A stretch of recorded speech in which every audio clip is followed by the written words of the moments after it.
Truth. What is up, everybody? Thank you for joining us at Candid Truth. We're going to talk about the truth, and we're going to get candid with it. I got my brother, Menno, here again. If you guys didn't check out part 1 yesterday, you guys need to check that out, but you are in for a treat with part 2 because Menno is going to be exposing the golden age that Trump is bringing in. What is up, Menno? Oh, I can't hear you, bro. You might be muted. Oh, man. Is it me? What's up? Live, always. Huh. I don't know what to do. Anybody else here? Any sound from Venmo?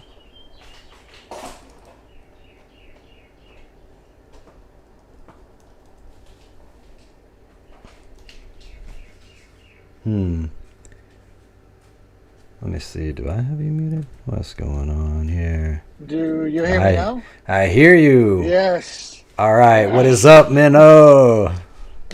Sorry, man. Doing good. You're good, man. A little bit more rested, as you can see. A little bit. Yeah, man. Quite the trip to Vegas. It was late, preparing everything. So now I'm a little bit more rested. So that's awesome. Cool, man. Well, I'm excited to see what you got because yesterday was so in your face that all roads lead to Rome. Every single one of them, especially America. But when you look all around the world, it's not just America. It's all roads because Bible prophecy is true. We know that Satan is trying to bring everybody into a one world religion of sun worship, and that it's coming through all these different forms of politics, religion, AI, Angel Studios, everything. And what I thought was amazing yesterday, near the end of yesterday's show, you started showing these people that were on the board of Trump's cabinet or whatever. I don't know all the political jargon, and you started showing that whether you're Republican or Democrat, you got the same agenda going on. The Republicans got the same thing. It's all AI, Catholicism, space. Yeah, it's all this same stuff. So it just proves that right and left are both wings of the same bird. Your votes don't matter. Nothing changes. It's all an illusion of freedom of choice. You get to choose your puppet master, your slave master, but really the votes don't count. It's all a pendulum effect. It's all left, right, just to keep the masses from having an uprising, basically. But the agenda is still the same. Satan is the god of this world. But isn't it interesting? I thought about it for a while. So if the Bible tells us that God is putting leaders in place, right? God is putting kings in place.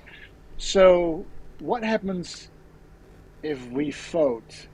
Then it's our decision. So are we making ourselves God then? Very interesting. Very good point. I mean, right? No, that's a great point because some people will say it's our responsibility, whether you believe it's matters or not. We still, as Christians, have a responsibility to vote.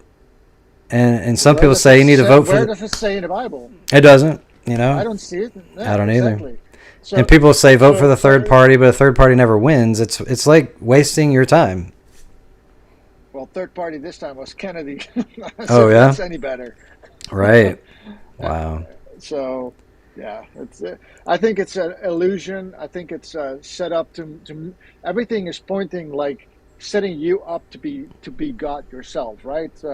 New Age, or if you're Mormon or whatever it is, it's all about self-love, self-this. It's all elevating yourself. Become a god. Even the Catholicism, right? God became man so that man can become God. That's what they say, what they believe. There's nothing else than Mormonism, and this is another form of like, oh yeah, it's your responsibility, as you said, but no, it's not. It's not my responsibility. It's God's responsibility. Good point, man. Well, should we get into the presentation here? Let's go. So is this the first slide? Yeah. What is this slide talking about? So this site is basically this is Trump's house. It's very interesting to see here. I'll just read the text here. Take a look inside the newly elected president of the USA. This is from last time that he was elected, but President of the United States, Donald Trump's opulent Manhattan penthouse located at the Trump Tower in Manhattan, New York. Donald and Melania Trump live on the top 3 floors, which is the 66th floor. Very interesting. Oh goodness! Of this, grand penthouse with breathtaking views of Central Park and Manhattan. Now, there are a couple of things that we're going to see in this house. You can go to the next slide. So the Trump apartment decorated in 24 carats of gold and marble. Gold, right? The golden age. Decked with gold and precious stones. Yes. And an image of Rome. It was designed by Angelo Donja, also referred to as the Saint Laurent of sofas, in Louis, I think it's the 14th style. When it came to creating the ultimate luxurious home for the Donald, he kept King Louis in mind while picking furniture and textiles. Where did we see King Louis again? King Louis. That was we saw him pictured in the Supreme Court. Remember I mentioned that we were talking about him yesterday? Yeah. So again, it's very interesting. Even though he's French, we'll come to King Louis in a second after this. But keep that in mind, because a lot of it is referring to King Louis. This is Donald and Melania Trump's New York city penthouse. Is on the 66th floor, as I just mentioned. Of Trump Tower, and features marble walls, floors, and columns throughout 24-karat gold accents like platters, lamps, vases, and crown molding that outlines each room and tableau ceilings. Art of the dealmaker, classic art dominates here, with a bronze of Eros and Psyche, one of the great Greek love stories.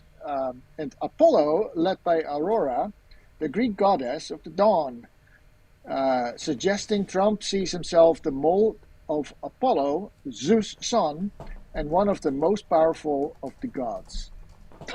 That's crazy. Zeus' son. Man, all this stuff, like, it's whether it's in the Library of Congress or in Washington, D.C. or whatever, or in Trump's own personal home, it's all Greek and Roman mythology. And the sun god and all this stuff. Wow, dude. It's amazing. And people are like, yeah, he's a Christian. Like, if he is really a Christian, this was not in his home anymore. Right. He is very deceived. I don't know. Since I've been in ministry for 7 years, and specifically in the ministry of exposing Satan's deception, Satan's lies, I see how Satan truly is deceiving the whole world. And in one way or another, he's got you somehow, whether it's you're justifying the entertainment you watch, which is blasphemous, adulterous, murderous, witchcraft, all that. Or if you don't watch those, maybe you're keeping the holidays, these pagan-rooted holidays, Christmas, Easter, all these things, or keeping the venerable day of the sun instead of the Sabbath. Or it's like he has a million different ways to trick you, and stuff like this. It's just like, oh, it's just decorative, it just looks pretty or whatever. It's just art. Dude, you go to TJ Maxx or any of these like home decor places, and you see Buddha statues, and people are like, oh, that looks, that's so beautiful, I'm gonna take that home. And bringing idols into your home. When you read Ezekiel, I think it's Isaiah or Ezekiel, I always get those two confused, but there's a vision given where God opens up a hole in the temple walls, and he goes in and he's facing the east and all this stuff, and it says there were all these idols on the walls in the church. And our home needs to be the church as well. We are the temple of God. and we shouldn't have any of this stuff in our homes.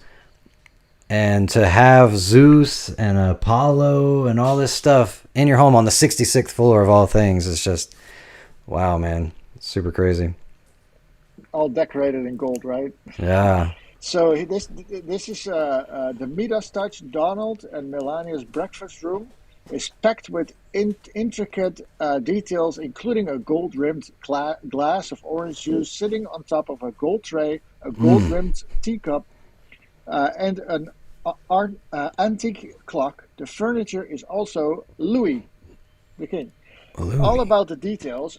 A fountain sits in the back of the Trump's sitting room behind a semicircle ivory couch. A crystal chandelier lights it up its beauty as it is planted on the tableau ceiling above it. Shows a scene of Greek or Roman gods and seems likely to be Apollo again, who is often portrayed crossing the heavens in his chariot. Wow, man. This is you see that on the right where Trump is standing. Yeah, this and stuff on the left right on the bottom. Yep.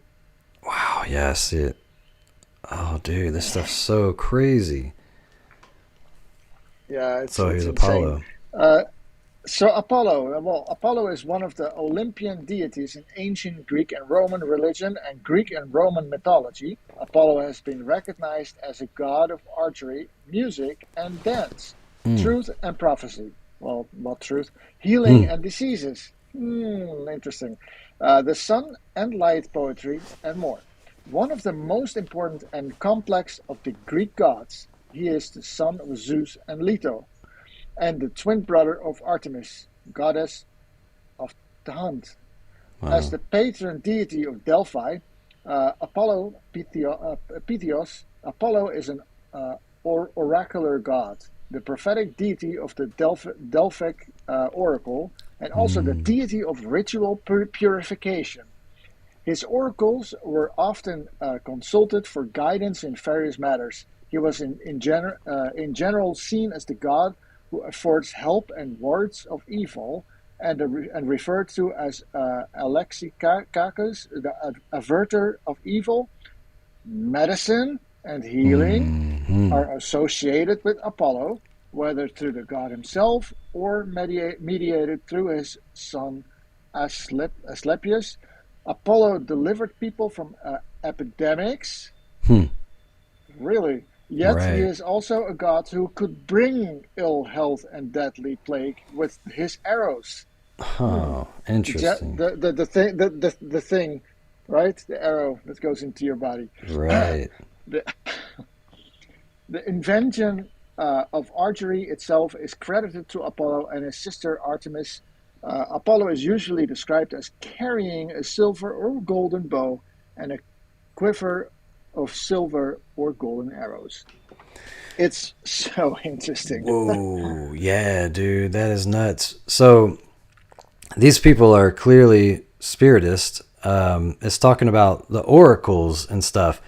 That's exactly what Trump is rolling out with Stargate, which is created by the company Oracle, which is a prophetic god. And the fact that this guy, Apollo, it's all about controlling pharmacia and disease and pandemics. And that was an interesting connection. What is Stargate about, right? Stargate was also about medication, right? About that whole thing. So yep. He said there'll be an individual vaccine for every specific person because different people have different body makes and stuff. So AI will analyze your body and give you the perfect vaccine for you, and it's going to be like copyright to your person, basically. Yeah. Wow. Somebody asked, why is Apollo associated with healing?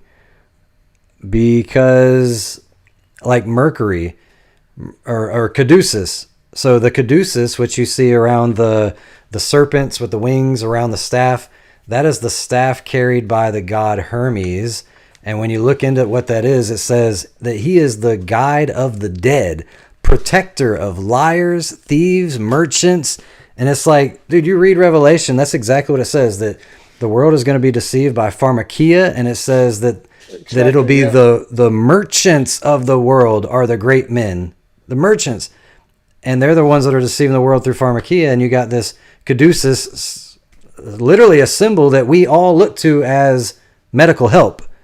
Like today, we think that symbol means, oh, I'm going to get help from the doctors, but it's a Greek and Roman. It just depends on Greek and Roman. All they do is they have the same gods repackaged. So it's like it's Mercury and Hermes, or yeah, Mercury and Greek or Roman and Hermes, and the other one, they're the same god holding the staff of the caduceus, and they are the guide of the dead, the protector of liars, thieves, and merchants, which are the elite right there. So this god being a healer, he's healing the elites, keeping them youthful with the, dare I say, some of the flagged words, but the elixirs of life and their occult circles coming from children and all this stuff, adrenochrome and all that. So that's what I think it's talking about. We're using all the flag words. Yeah, let's just say it. Let's just put it out there, man. God help the algorithm. Just say it as it is. Yep. Truth must be told. Well, who is King Louis the 14th? It's a French king. Louis is Louis the Great. Well, we had Alexander the Great. Now we have Louis the Great, or referenced as the Sun King. Interesting. The Sun King. He was, of course, a Catholic. And what was the role of France again with the United States? Oh, we got of the course. Statue of Liberty, or Lucifer. I mean, Yeah, well, they captured the Pope and were the first country to recognize the United States as a country, right? That's something that France did as well. Oh, yeah. He was a believer in the divine right of kings. Louis also enforced uniformity of religion under the Catholic Church. His revocation of the Edict of Nantes abolished the rights of the Huguenot Protestant minority and subjected them to a wave of Dragonotes, effectively forcing Huguenots to emigrate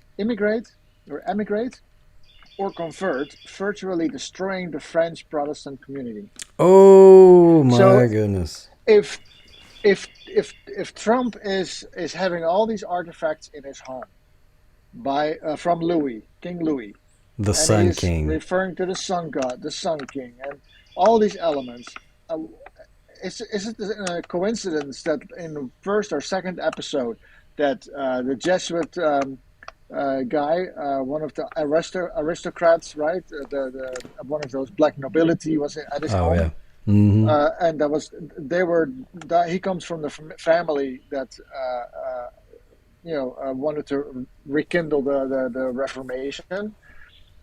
I mean, everything together, shows the same thing. Yeah, if you guys are just watching this, you got to go back and watch part 1, because Trump is referred to as a Roman Caesar and as Constantine, who was the first one to bring about the first Sunday law. The Venerable Day of the Sun must be kept by law, and you must not be caught Judaizing and all that stuff. Now, his whole house is decked with King Louis, who is the Sun King, who destroyed Protestantism, literally meaning implementing by law Catholicism, which is sun worship. This is all about bringing you back to pagan Roman sun worship. And so if this is your first time ever hearing anything like this, the way we understand prophecy is that it's a pendulum effect. There's going to be order out of chaos. When the world is so crazy, so far liberal left that the world is sick of it, they're going to be saying we need change, and Trump is going to bring in the change. That's why they got Project 2025, saying he can enact any religious law he wants to. He's going to go for a third term. He's saying if you vote for me, you'll never have to vote again. So he's already portraying himself as a king who can enact any law he wants to. This is danger, red flag, danger. Like anyone that comes in a power in the seat of the most powerful nation on earth, who has the power to enact religious laws, you're talking about the Dark Ages all over again. revived. Dark Ages revived. Worship this way or be burned at the stake. That's where we're racing to right now. Controlled by AI surveillance, AI governance. Nuts, bro. I can't believe how clear it is, man. Here's more. So King Louis the 14th, the French king again, Louis the Great. Oh, is this the same? Yeah, I think you covered this one. No, this is the same. Okay, yeah. So what is the Dragon Oaths? The Dragon Oaths was a policy implemented by the King Louis in 1681 to force French Protestants, known as Huguenots, to convert to Catholicism. It involved the billeting of dragoons of the French royal army in Huguenot households, with the soldiers being given implied permission to mistreat the inhabitants and damage or steal the possessions. Soldiers employed as part of this policy were derisively referred to as missionary dragoons. And King Louis, however, aimed to have religious uniformity in his kingdom. Initially, he offered the Huguenots financial incentives to convert. That's crazy. But this had limited effect. By the late 1670s, he decided upon a harsher policy. He began the destruction of Huguenot churches and the closure of Huguenot schools. Okay. So this guy destroyed. Because they didn't take the financials. Because the guys didn't take the bait for the finances, sort of for the benefits. They destroyed. He went from basically from manipulation. He went to destroying. So it's two tactics, right? It's either manipulation, or it is or what is the other one? It's like oppression, right? So either you manipulate or you oppress.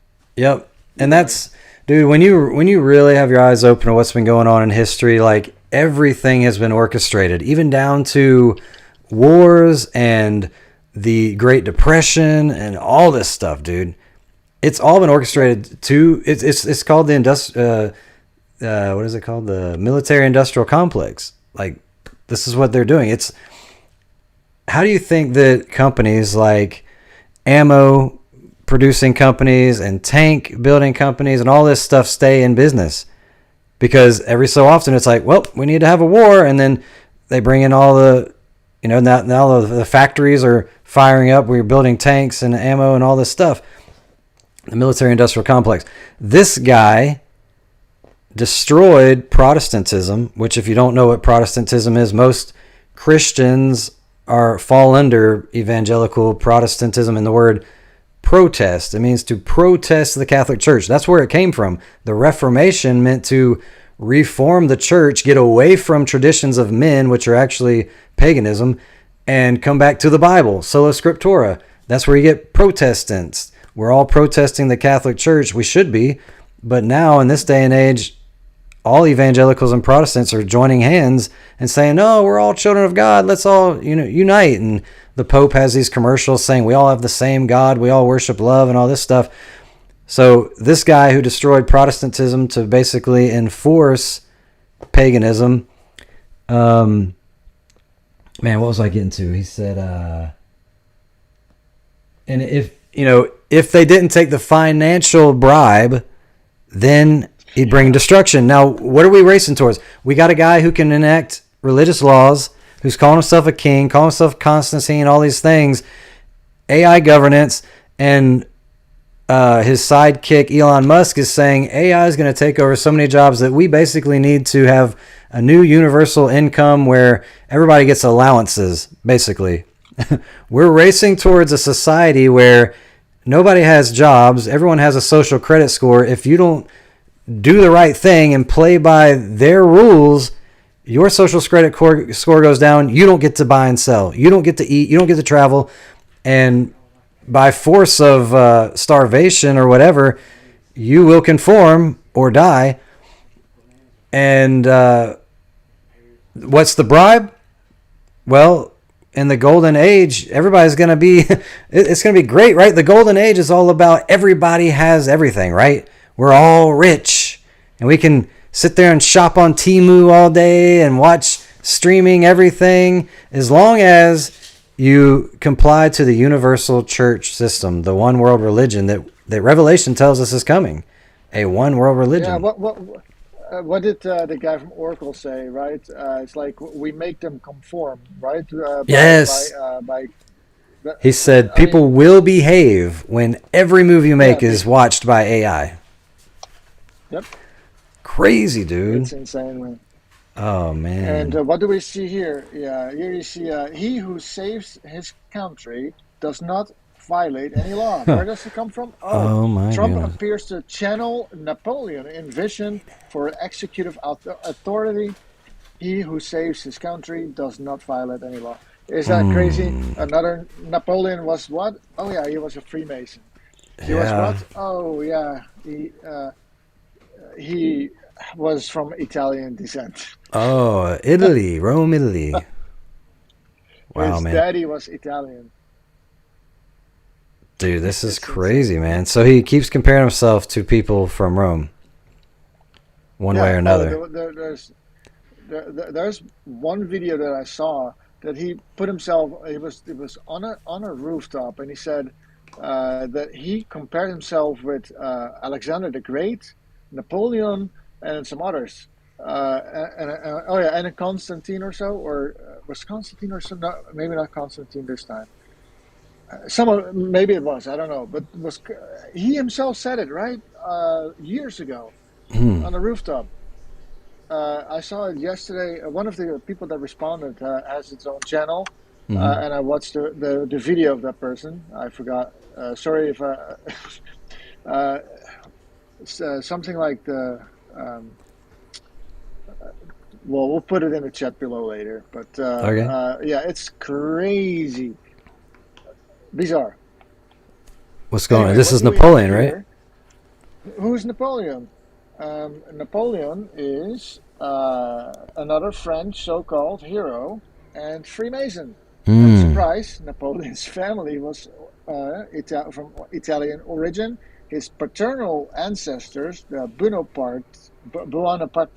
Buonaparte, yeah, descended from a minor Tuscan noble family who emigrated to Corsica in the 16th century, and his maternal ancestors, the Ramolinos, descended from a noble family from Lombardy.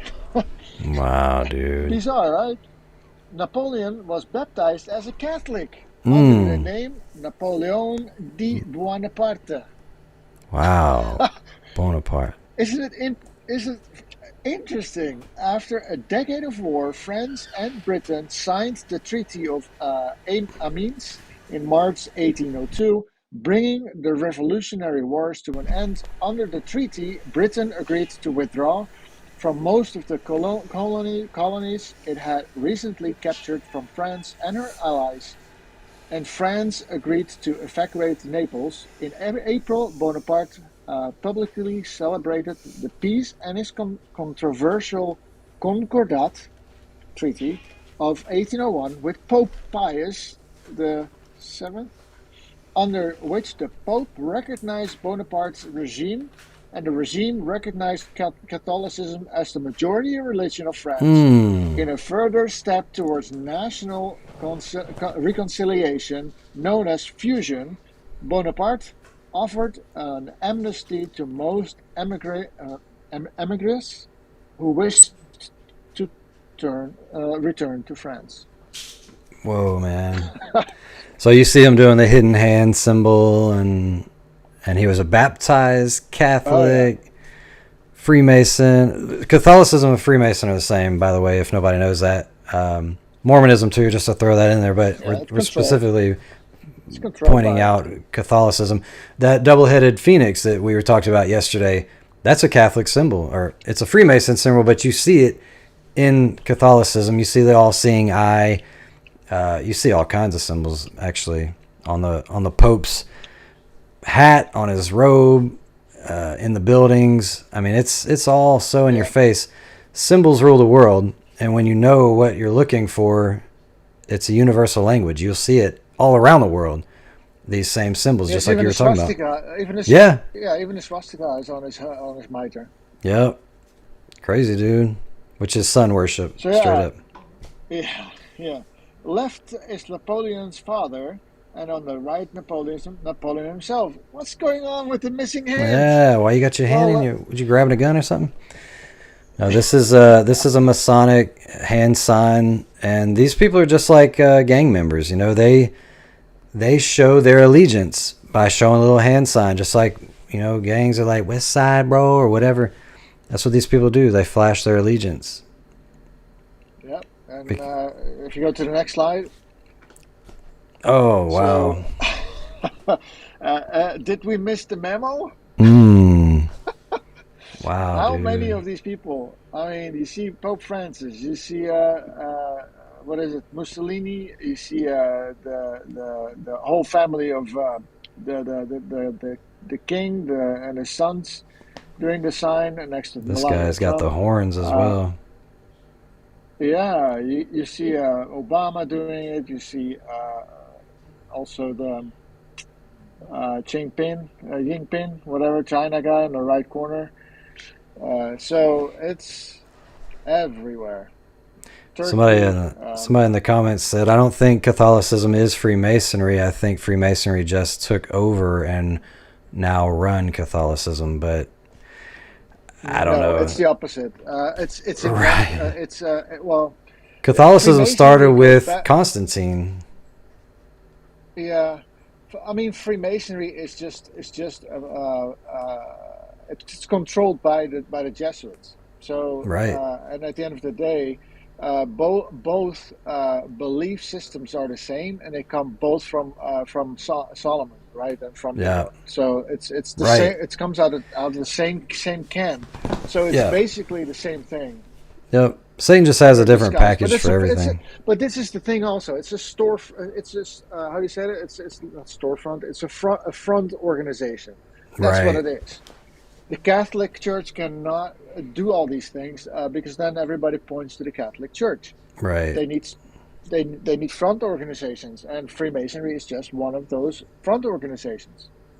Yep. Very true. That's what it is. Oh, this more? No. Wow. Celebrities. Oh, I think we missed the memo.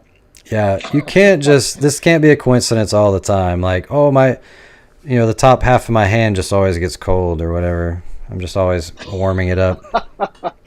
It's the same like the Peekaboo Club, right? That you go with one symbolism. I mean, it's the same thing, It's just fun to hide one eye. It's such a cool pose. I don't know.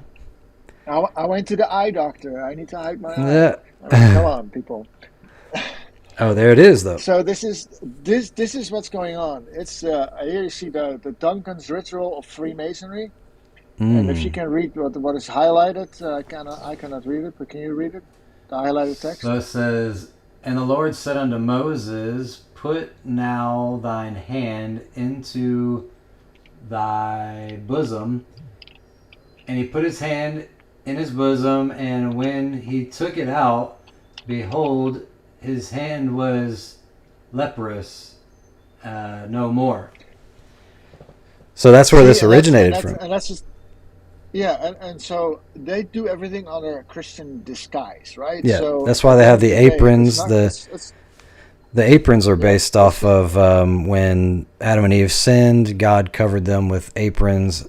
All this stuff. Yeah, they give you a Bible when you become a Mason. Lambskin. It's made out of lambskin. Skin, right? Yep. It's lambskin. And that's what's so confusing about it, because when you join the Freemasons, they give you a Freemason Bible with that compass on there, with the G in there, and people think that means God and he's the architect, the grand architect.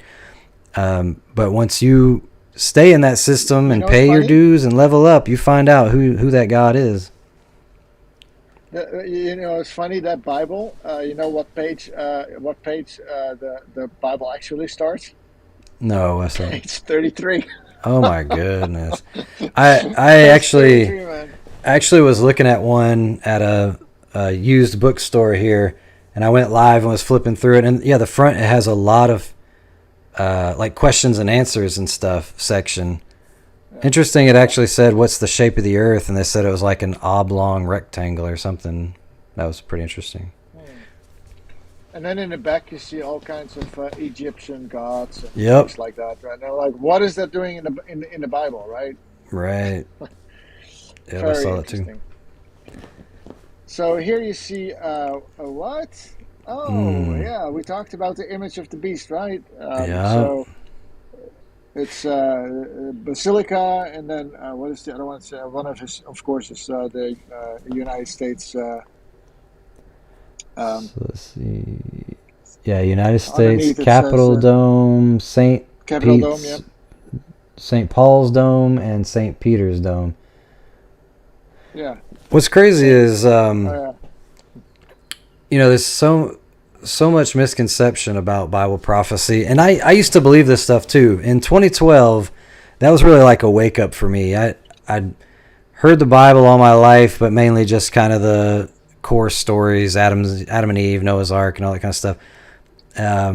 Definitely had heard of the Mark of the Beast, and there's so many movies and stuff. You just think, oh, the Mark of the Beast is a microchip, and one day they're going to enforce it on everybody and all this. We talked about some of that, how that can't be true, because if that were true, then man could take away your salvation literally by just capturing you and jamming a microchip in your hand or in your head. Boom, you're no longer, you're lost now, right? So it's not a microchip. It's not even technology. It's about worship, the beliefs of your mind and the actions of your hands. So an example, Shadrach, Meshach, and Abednego, they refused to disobey God and bow down to an image. They didn't believe it in their mind, and they wouldn't even do it with the works of their hands. They said, throw us into the fire. That's the kind of courage we need to have in the last days. If any law enforces worship that's contrary to God, we have to stand on what God says. They could have simply said, oh, we'll just bow our bodies. It doesn't mean anything. They could have compromised, but they knew not to do that. In the last days, there's going to be a forced system of worship. If you believe in it because it looks so good and it's all about coexist and a revival, then you've taken it in the head. And if you don't believe the system, but you're like, look, I just got to, go to the universal church every Sunday, or else, I'm going to go broke and my family's going to starve, then you've taken it in the hand. But when it comes to like the image of the beast, a lot of people think that the image of the beast is some kind of, they think it's AI. They think it's, television or whatever. Like, it's an image that comes to life, because Revelation is all symbolic. There's not really a harlot sitting on a seven-headed dragon. There's not really a woman standing on the moon clothed with the sun. It's all symbolic, and the Bible tells us what the symbols are, but we know that beasts are kingdoms. And so if the first beast is Rome and the second beast is America, which that might be shocking, that's a huge study, but we know that the second beast is going to make an image to the first beast. An image just means a replica or a mirror. Yeah, a copy, yeah. Yeah, a mirror image. Yeah. So basically the second beast... A mirror kingdom, right? A mirror right. Kingdom, a copy of the same kingdom. Yeah, America. So America is going to build a system that's a mirror image of Rome. And that's what we see. And you see it in the physical sense too, with the domes and the obelisks and all the sun stuff. But you see it through their laws. That's what it says. It'll speak as a dragon. It'll be like a lamb. It'll look like a lamb. It'll look like a Christian nation, but it'll speak as a dragon, which represents Satan and or Rome. And yeah, man, it's so clear when you see pictures like this. Oh yeah. So here, the bald eagle is the national animal and a prominent political symbol of freedom. And the Romans used the eagle as a symbol of strength and of their supreme god Zeus. Zeus, oh my goodness. So is here you see the two. There's a Maltese cross right there above the eagle head, which that was where? Right above the eagle's head. Yeah. Yeah. Okay. Yeah, the left one. Yeah. And in the American eagle, you see the hexagram above the head of the eagle there, the six-pointed star that a lot of people mistakenly associate with Israel and David and all kinds of stuff. There's nothing in the Bible about a star, a symbol of a star, being a good thing. Only the Star of Remphan. Right. Yeah. Star of Remphan. Yeah. Yeah. And that wasn't good. No. I can tell you And that. think about it. When you look in the sky, stars don't look like that. They don't have 5 points or 6 points or whatever. They're just a glowing ball up there. I think the reason they're even called a star is just to kind of let our guard down. It's really not a star at all. It's a pentagram, means 5 points or 5 angles, and hexagram means 6 angles, and it's got the word hex right there in there, which is an occult, a curse. Yeah, a spell, a curse. Yeah. Yeah, that's crazy, man. Oh. Then here, the Statue of Liberty, a gift from France again. Again, France. Interesting. In 1886 is Libertas, the Roman goddess of liberty. And you see the Freemason logo on the plaque. It was a Freemason that created it, and that was the gift from the Freemasons to the Freemasons that were in the United States, that ruled the U.S. basically, right? So That's crazy. Do you have a and of comparison in course, here of the statue? And no, yeah, no.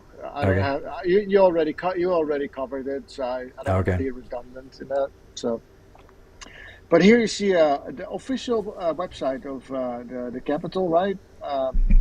And then if you can read the highlighted one, but well, one moment on the top here it says, oh, 1 second, the Statue of Freedom.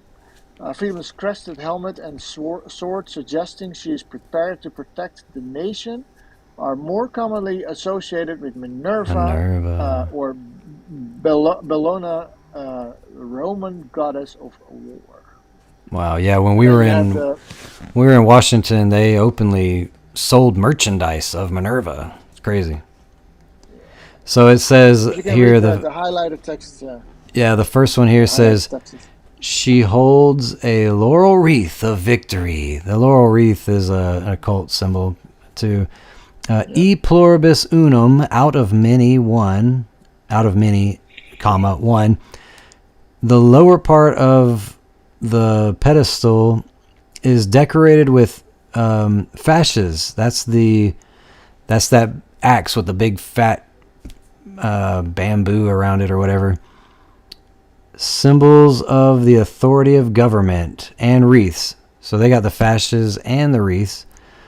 And then the third one says the Statue of Freedom, crested helmet and sword, suggesting she is preparing to protect the nation, and more commonly associated with Minerva or Bellona, Roman goddess of war. Oh yeah, that was the one that I mentioned already. Yep. Wow, dude. And then it's crazy, man. It's and that's the official website, right? So Yeah. you can't make this stuff up. Right, you can So the see it's right there missionary, from Architect of the Capitol or something like that. Yeah, I've seen that website. It is the yeah, official one. yeah, we used that last time when we did the second episode or so. It's first or Right. second episode. The visionary behind this American Rome was Francis Pope, who acquired the land on June 5th, 1663. His story, detailed in an October 7th, 1883 Washington Post article, reflects a blend of ambition and whimsy. Pope took pride in his estate, often boasting about his Rome on the Tiber. His unique naming scheme wasn't just a personal quirk, it was a statement of cultural identity and historical awareness. Interesting that it was also in Maryland, right? Uh, Adding to the narrative's richness is the modern coincidence, between the air quotes, of Pope Francis, the first American Pope. I mean, Latin First American, but American. sharing a name with Francis Pope. Yeah, American. You've got North and South, South and South America. This case, sharing a name with Francis Pope. This twist in the story connects the historical and contemporary worlds. It adds a layer of irony and depth, bridging centuries of history through a shared name. Coincidence? Think twice. I mean, that last That's part I crazy. added, but Yeah. isn't it crazy? And Wow, dude. I mean, it's All roads lead to Rome. Yep. Oh, okay. This is what you were talking about. Yeah, this is what I was talking about. This is So on crazy. the This right side, I missed this. I didn't see this. Elon Musk with a chainsaw, but this is like the movie. Oh, what is that movie? Idiocracy. yeah, No, the movie Idiocracy, where presidential candidates is all about like who's the wildest and coolest. Like there's a pro wrestler guy that comes out and he's like got machine guns and stuff. I mean, this is nuts. Like you got to think realistically about. it's a show, man. This is a show. I mean, Yeah, this is pro wrestling all the way. yeah. Like we're choosing the leaders of our country, the kings, and you got these guys wearing sunglasses and chainsaws. It's so ridiculous. Yeah, it's insane. So on the right side, you see clearly the one that is pulling the strings, right, with the Godfather, the marionette. On the right side, on the left side, it's left out. But make no mistake, Elon pulls the AI strings for you. That's right. And I just wrote under it, like, however, it's going back to the mafia boss. We talked about the mafia partially part of the whole noble black nobility, the ties to the mafia, and ultimately the Catholic Church. So that's interesting about references back, right? Yeah, that's interesting about Doge being e-god or electronic god. Like like email and stuff. I forgot that one. Yeah, Doge spelled backwards, e-god, Elon God or electronic God. I mean, again, it's a play with the word. Well, that's what he said. He said, yeah. Well, he said in that interview with Jordan Peterson, he's like, well, maybe AI will be our next god. And he was laughing and stuff. And Jordan Peterson was like, yeah, that's not funny. But AI is the electronic god, Doge. And he came with e-god and made it Doge backwards. Interesting. You know what Doge also means? I know it's a dog. Let's go to the next slide. Okay. Yeah, no, let's go to the next slide. Oh. Doge of is this the first one Genoa? back? No, one back. Okay, there we go. Yeah. The Doge of Venice, and 1 second here, was the Doge of highest role of authority within the Republic. Again, Republic, right? Of Venice. The word Doge derives from the Latin dux, meaning leader, and Venetian Italian for duke. Highest official of the Republic of Venice for over 1,000 years, originally referring to any military leader becoming in the late Roman Empire the title for a leader of an expeditionary force formed by detachments from the frontier army, separate from but subject to the governor of a province, authorized to conduct operations beyond provincial boundaries. The Doge of Venice acted as both the head of state and head of the Venetian oligarchy. Doges were elected for life through a complex voting process. Interesting. It took its later and more magnificent form after the visit to Venice in 1177 of Pope Alexander III and the Holy Roman Emperor Frederick I. On state occasions, the Doge was surrounded by an increasing amount of ceremony, and in international relations, he had the status of a sovereign prince. What do we see with Elon Musk?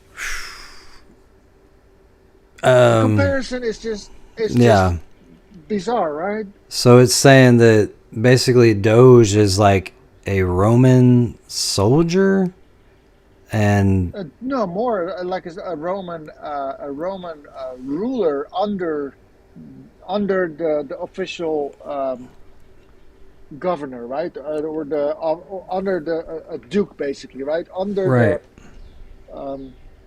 the rulership of the king, or the Wow, dude, that is so nuts. And so it says that they are voted for a life. Yeah. Where did I see that? Voted for life. I don't remember where it was at now. That's nuts. Yeah, for a voting process. Doges were elected for life through a complex voting process. And what do we got? We got Trump saying, if you vote for me once, that's all it'll take. Third term. Yeah.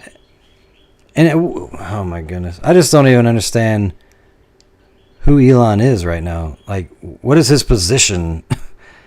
Just best friend of the president, and he's the under king. Yeah. Whatever, some people think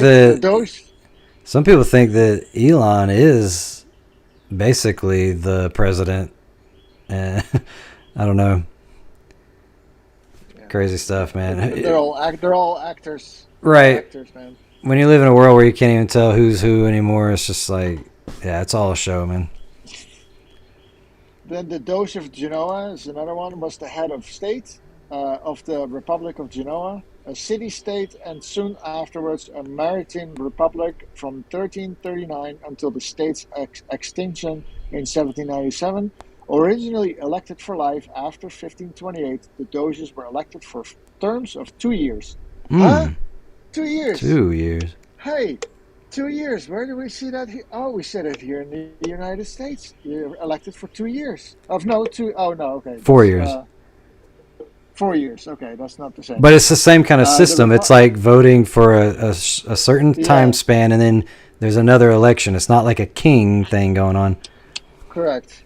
Yeah, 2 years. I was thinking about 2 terms, but no, that's 2 years. Okay.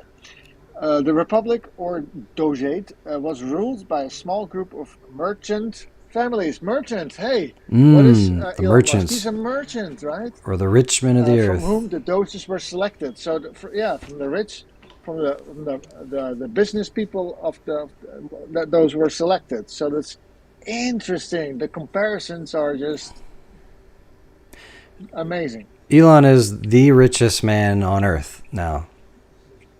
Officially. Yeah. That's crazy, dude. Wow. Yeah. He was not even elected, though. No. So, despite the great power given to them, the Venetian Doges were restricted by law, unlike the Doges of the Republic of Genoa, to spend the rest of their lives inside the Doges Palace complex and St. Mark's Basilica, right? Occasionally leaving for diplomatic reasons. So St. Mark's Basilica shows you where the allegiance lies, right? Because that is what? If you go to the next slide. Yeah, St. Mark's Basilica, the denomination of Catholic Church. Oh, wow. So what is it saying here? So what's the Palace complex? Oh, the Doge. The Palace complex and St. Mark's Basilica. There's both, right? It's, so this is giving more evidence to what Doge represents and who the Doge is associated with the Catholic Church and all that. I mean, in Italy back then, but well, yeah, but you got a coin named after it. The image. Yeah. Weird, it's crazy, man. So this is very lengthy, so we can cut it off at some point within 5 minutes or so. This is showing you who Marina Abramovich is. Okay. And after that, we're going to go into like what she's saying about Donald Trump. Okay. Just give me a little flag me or something when you think. Okay. Yep. Gaga's close friend, Crowleyan Satanist Marina Abramovich, was catapulted to infamy as one of the subjects of the most bizarre of the WikiLeaks revelations, tying Hillary Clinton's campaign chairman, John Podesta, and the highest echelons of government to Satanist organizer Aleister Crowley and his satanic sex magic cult. Abramovich, quite like Gaga, likes to dress up like a witch and to adorn herself with goat's heads and devil horns and all sorts of satanic symbolism. Gaga's close friend Abramovich said, quote, "My mother dressed me as a devil when I was 4 years old for a party. I have no idea why she dressed me as a devil. I think to mark my life," end quote. According to WikiLeaks, Abramovich invited Hillary's campaign chairman, John Podesta, to her home for a satanic spirit cooking dinner as though it was a routine practice. This gives us incredible insight into the satanic practices of the political elite at the highest echelons of government. Some of WikiLeaks' statements regarding the revelation stated, quote, Tony Podesta by day, mild-mannered foreign agent for Saudi Arabia, by night, spirit cooker. Or the Podesta's spirit cooking dinner? It's not what you think. It's blood, sperm, breast milk, but mostly blood. Wow. And yet another WikiLeak, quote, Podesta participated in potentially satanic spirit cooking. In an email revealed by WikiLeaks in June of 2015 by Abramovich to John Podesta's brother, Tony Podesta, Gaga's close friend Abramovich wrote, quote, I am so looking forward to the spirit cooking dinner at my place. Do you think you will be able to let me know if your brother is joining? All my love, Marina. Tony Podesta forwarded the email to his brother John Podesta asking, quote, are you in New York City Thursday, July 9th? Marina wants you to come to dinner, end quote. What is John Podesta, Hillary Clinton's campaign chairman at the time and a high-ranking member of the DNC, doing hanging out with Satanists and being invited to their rituals? You can't make this stuff up, folks. The satanic ritual, which Podesta was expected to attend, as you shall see, if done according to Satanist Aleister Crowley's Book of the Law, which Abramovich appears to be largely following, involves child sacrifice. Most everyone missed the child sacrifice connection with spirit cooking. We know that Abramovich was using much of Crowley's spirit cooking recipe for devil worshippers because she documented this for us in a video where you can see her writing down many of the ingredients for spirit cooking. Gaga has spent much time praising the satanic spirit cooker Abramovich, even claiming her influence on her life. Marina, I think you are so wonderful, so beautiful and inspiring, and as a woman, I want to translate what her work means into my own life on a domestic level. I am obsessed with this woman. She is so incredible. The satanic spirit cooking ritual is better known as the Cake of Light ritual among Crowleyan Satanists, and is like a blasphemous satanic sacrament practiced by Crowley's OTO members that mocks Jesus' Last Supper of partaking of unleavened bread in remembrance of Jesus' love and death for the sins of the world to deliver them from hell. As you can see, she also uses Crowleyan symbols like the triangle and the number of the Antichrist, 666. Crazy, dude. All of this is quite revealing as to what many of these people in the higher echelons of politics and the entertainment world are all about. We also see here that Abramovich appears to really love the number of the beast, as her Twitter handle is AbramovichM666. The Cake of Light ritual was created by Crowley and conducted as part of Crowley's Gnostic Mass ritual, where, quote, a small flat wafer, end quote, is used and made out of honey, oil, and bodily excrements like menstrual blood, breast milk, urine, and sperm. In chapter 20 of Crowley's book Magic in Theory and Practice, a footnote on the contents when discussing spirit cooking includes procuring the flesh blood of an animal.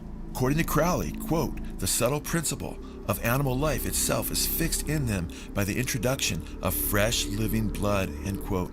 In Abramovich's video, she claims that she used pig's blood. Crowley and Satanists often take the devil's supper every day as the most important of Crowley's satanic sacraments to be fully possessed by the devil. Crowley taught in his Magic, Book 4, quote, a Eucharist of some sort should most assuredly be consummated daily by every magician, and he should regard it as the main sustenance of his magical life. It is of more importance than any other magical ceremony because it is a complete circle, end quote. Abramovich's prospective spirit cooking dinner with Hillary Clinton's campaign chairman, John Podesta, reveals she is no mere neophyte to Crowleyan Satanism, as she writes on a wall in blood the Crowleyan recipe for the ritual: mix fresh breast milk with fresh sperm. Fresh morning urine sprinkle over nightmare dreams. With a sharp knife, cut deeply into your middle finger. Eat the pain, end quote. According to Crowley's satanic cult, a batch of the sacrificial meal could make up to 50 or more cakes. Abramovich appears to make something similar to the Cake of Light. Here she is seen with her friend and fellow occult practitioner, popular actor James Franco, who she instructs to close his eyes as he eats a special cake covered with gold. Eat it slowly and just really feel the texture and the taste.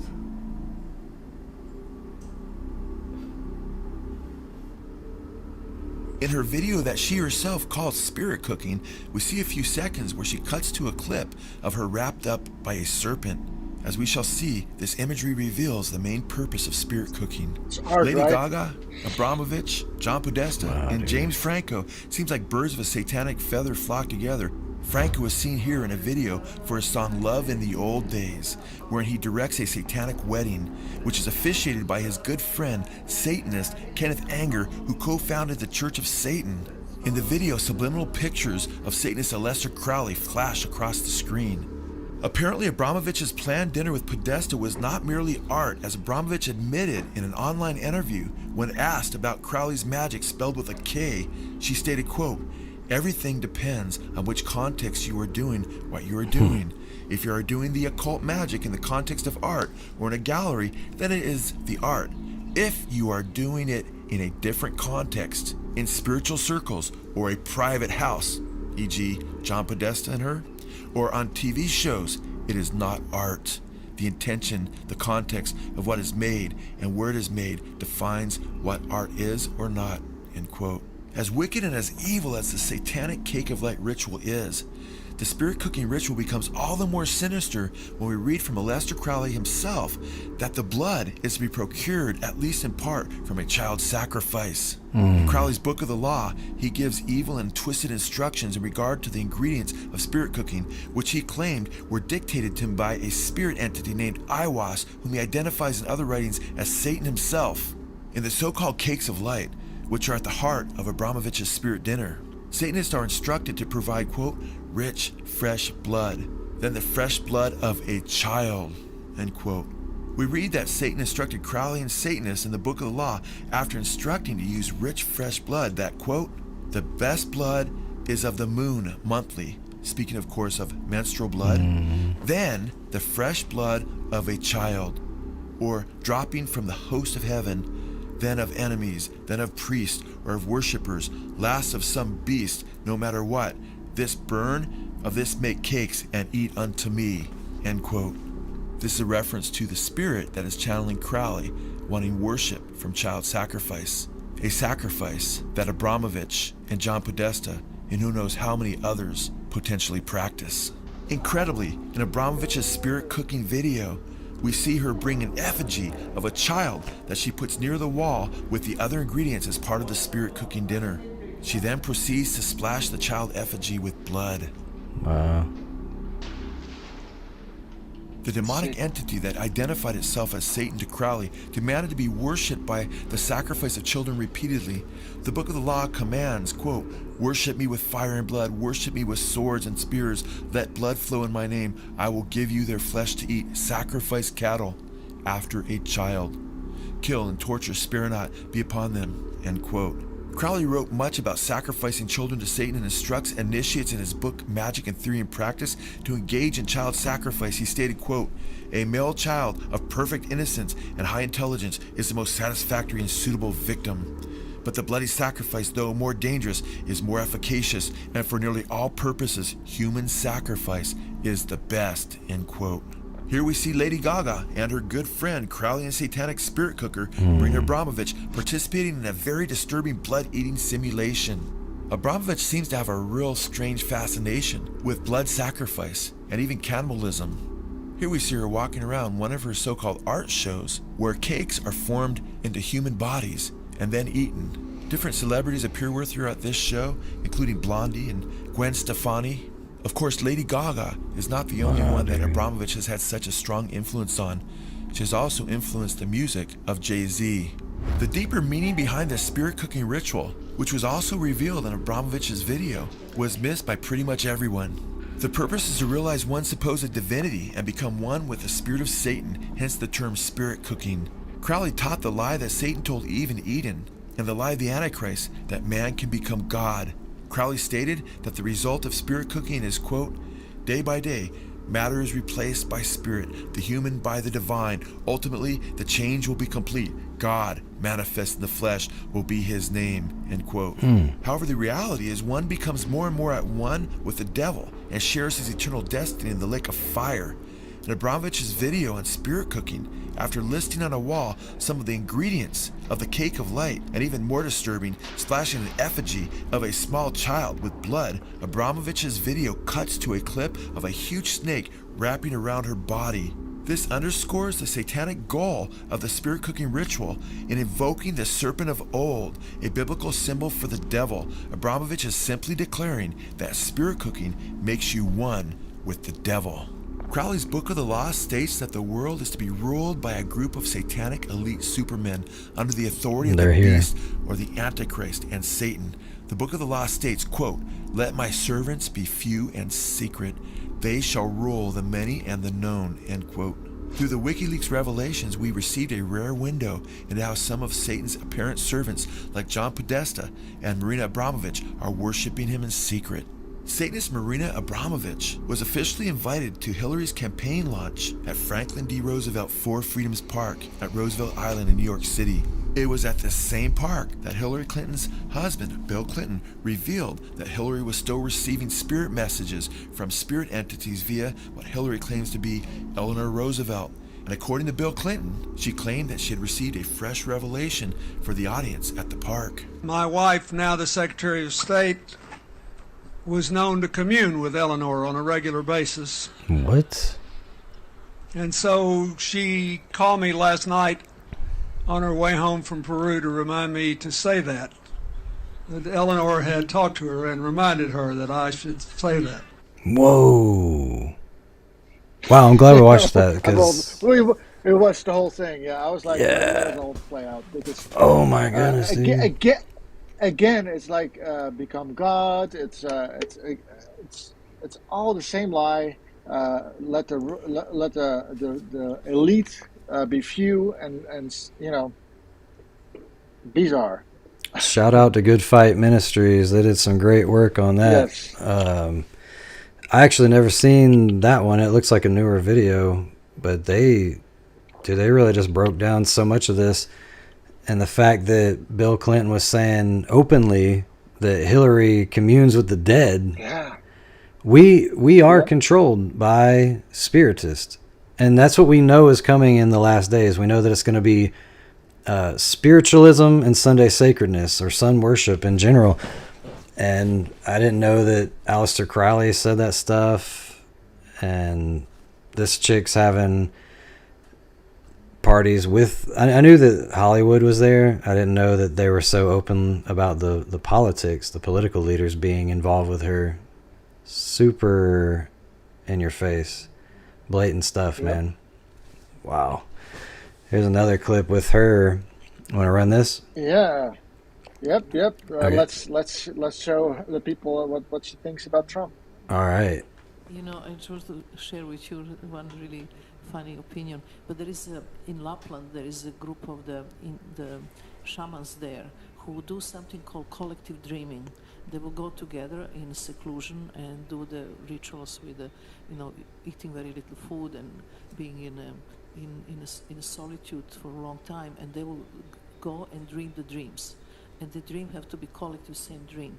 So coming out of this dream, the shaman told me that actually the best thing happened in this planet right now is the Trump to be the president. I said, how is this possible? Is the best thing to happen? He said, yes, because he's so irrational, he's so crazy. That's actually create that awakening, that we finally wake up. Because before it will be another guy and everything looks similar. But he's so different than anything else. So he's the magician who wakes us up. What do you think about that? That kind of theory. Dude, she's talking about Trump, right? Yeah, she talks about Trump. Oh my goodness, dude. And she's going by Aleister Crowley's playbook for the rulers of the world need to be Satanist. And she's like, oh, this is great. We got Trump. And by the way, also it reminded me, Lady Gaga was saying, oh, she's the best thing in the world. And blah, blah, blah. And remember that you did a video on the SNL, right? That's right. And you see again, what did Abramovich say? or what do they say? If it's on TV, it's a ritual, right? Yeah, dude. Openly, they tell you that, man. So it's a ritual. It's not art. Yeah, and at that spirit cooking party was Will Ferrell. Will Ferrell was on Saturday Night Live. So, Satan loves to use comedy to let people's guard down and to make us even laugh at the most vile things, whether it's adultery, Satanism, murder. I mean, you just put a laugh track on anything and suddenly people are laughing at the most sadistic things. And that's the best way to make it palatable or accepted by the masses. And Will Ferrell, he's dressed up as Satan and playing a guitar and trying to convince Garth Brooks to sell his soul to him for music and stuff like that. They've done so much of this stuff. It's crazy. Yeah. What do we got here? Is this a video? Next one is this video. It's the same Abramovich telling kind of the same story, but a little bit other context maybe. So I just wanted to show you that it's not one occasion that she's telling this. It's more occasions that she's saying this. So you can roll this video. But look at these two guys, Trump with Kim Jong. They're two lunatics, completely horrible human beings, corrupted, and we don't like them because there are lots of good reasons not to like them. I just talked to I was in Rome 2 days ago. In Rome. And I met one shaman woman from the north of Norway. So this woman told me 3 days ago that the Trump is the best thing happened ever to us.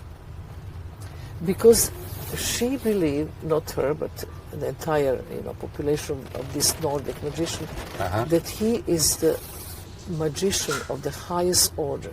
That he is there in his irrational mind to create confusion in order that the human being can find new order. And it's not so stupid thinking about this in that way. It's completely turning things upside down. Because since Trump is around, things are changing. Because we are waking up.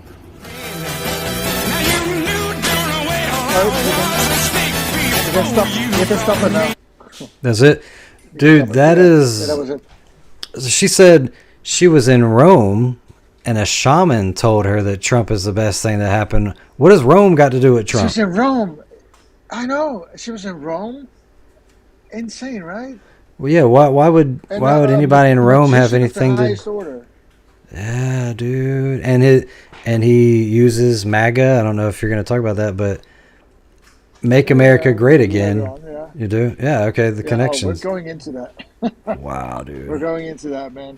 Yeah, There it's she crazy. is. This is some pictures. All the celebrities. They have the Marilyn Manson, Gaga. Yeah. Is that who is this? Who is that? Bill Clinton. Oh, it looked like some kind of priest with that sash or something. No. Here, that's Bill Clinton. And then Gwen Stefani, right? I thought. Oh, you mean the Christian that was pushing Lent? Yeah. Oh my goodness. Yeah, I've seen her eating the cake and stuff, dude. We cannot fall for. That's the thing, man. In these last days, it's going to be so deceptive. You cannot just fall for anybody that says I'm a Christian, especially if they're promoting Catholicism and eating bodies, cakes that look like bodies and stuff. Crazy. Guest audio mic needs to come up. I wish I could control that. Somebody's saying your microphone's not as loud. Okay. Maybe speak a little louder. Speak a little louder. Speak a little louder. That's right. Oh, there's Lucifer's cross, or Leviathan's cross, the cross of Satan there. Yeah, the churchofsatan.com. You see it on top. And the hierarchy in the Church of Satan. So so the administration, can you read what the administration, you see it's Anton LaVey, right? Yeah, Magus. Magus, Anton Sanders LaVey, founder. So Magus. Oh, interesting. Because a magi or a magician. Yeah. Yeah, right here, on MAGA the right side. Yeah. means witch. witch. So MAGA means witch. Let's see, MAGA in Latin. And MAGA is the 5th degree, the highest degree in the Church of Satan. That's the hierarchy down there where your arrow is. Wow, dude. No, yeah, that thing there, yeah. It says MAGA, right? And MAGA's 5th degree. It's that's the highest degree in the Church of Satan. That's crazy, dude. And yeah, and she's saying he's a witch of the highest degree, and he's got everybody, all the Republicans all the Republicans that think they're voting for a Christian and standing for a Christian nation are all saying MAGA and wearing the hat and all that. Nuts, dude. Insane. So this is not the first time that Make America Great Again has been coined. Ronald Reagan coined actually Make America Great Again. And Bill Clinton also used it. And he met both of them. Of course, he was friends with them both. So it doesn't matter if you're left or right, red or blue, Republican or Democrat, you still got MAGA. Yeah. Wow, dude, this is nuts. Yep. The Baron Trump novels. So, the Baron Trump. Okay, yeah. So there's a novel from where the year 1889 or so. It says it's a little small, but 1889, and basically about Trump being the last president and. It's insane. It's kind of like they call it the Trump prophecy. The book, right? And the guy is on it's about Baron Trump, and he's on living on Fifth Avenue. Where does Trump live? Oh yeah, on Fifth Avenue, right? So it's crazy. We actually did a show with Josh from Founded Earth Brothers, and he went into that a little bit. I can't remember. I think it was the Elon one. If you look in our live shows and you see Elon and it says A Star is Born, it goes into a little more detail, showing some pages on that. Everything's tying in, dude. Yeah, it's so we have that one too. Oh, you got it. I think, or in this one or the next, another one. But yeah, I think I heard in this one. Okay. So here we see Melania Trump. Melania Knaus Trump is a Slovenian and American former model who is the First Lady of the United States since 2025 as wife of President Donald Trump. She is the second Catholic First Lady after Jacqueline Kennedy, wife of John F. Kennedy. Donald's fame and connections gave her new career opportunities. Shortly after the death of Jacqueline Kennedy, whom Melania and her mother had deeply admired, Melania met the Kennedy family at a gala. She continued to encounter celebrities while attending events with Donald. Wow. Dude. So first, she's the second Catholic First Lady, and there's connection there with the Kennedy family from a long time ago. Yeah. Because if you go to the next slide, here you see that she lived from what is it, 1961. Let's see. Yeah. What is it? Yep, 1961 to 1963. Oh, that was how she was. She was enrolled there. In the role. No. When did she pass? So there was somewhere that I don't know when she passed, but she knows him. She knows the Kennedys for a long time. She passed away. Mm-hmm. Here it is. She passed away in 1994. So before 1994, Melania was already befriended with the Kennedy family. Wow, that's so interesting. Before she was even second lady or first lady or whatever. Correct. So isn't it interesting then that RFK now is in the White House? Is in the connection there? Huh? Yeah. It's not, the connection is not new. Wow, man. And here on the right side, you see Melania and Trump, of course, visiting the Pope. With the Pope, yeah. What is, dude? For any logical, rational thinking person, what does American president have to do with the Pope? Why do they all fly over there and see the Pope? Makes no sense. Submission. You know what? What color is she wearing? Black, She's wearing all black. A veil. Yeah. She's in black and she wears a veil. Like a black wedding. That's submission. Mm. And this is funny. This is funny because normally in the Middle East, all the women are what? Having a burqa, right? Have their head covered. Yep. When she went to Saudi Arabia with Donald Trump, she didn't wear anything. Her hair just in the open. So but now with the Pope, she covered her hair. Right. So she's not just conforming to culture and being respectful. This is something specifically submitting to him. Yep. And Wow, in black, right? So yeah. So here you see. This is interesting. John George Trump was an American electrical engineer, physicist, and inventor, and he was the professor at MIT. And basically, what happens was he received what was it now? No. Okay, so Trump was the brother of Fred Trump, the John G. Trump, right? And Donald Trump's father. So he was the brother of Donald Trump's father.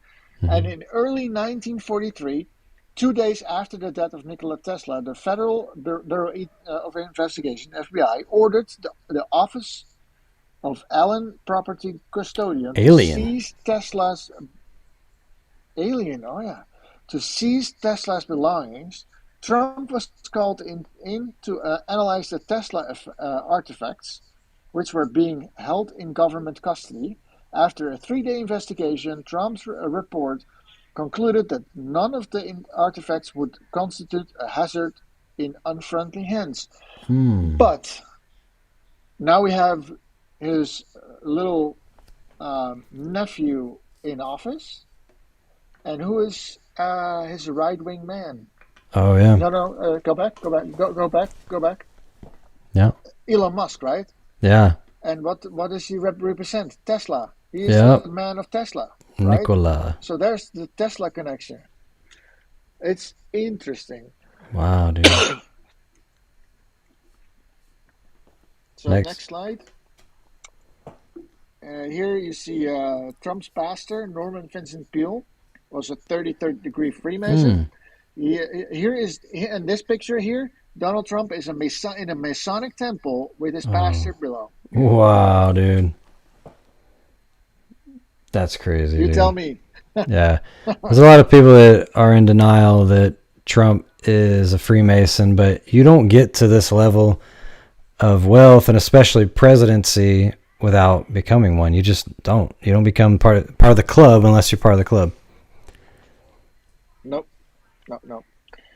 So yeah, Norman Vincent Peale, he was kind of like the Joel Osteen from that day, right? So he was preaching the same kind of positive thinking message, just like Joel Osteen does. Up here, the power of positive thinking, 1952.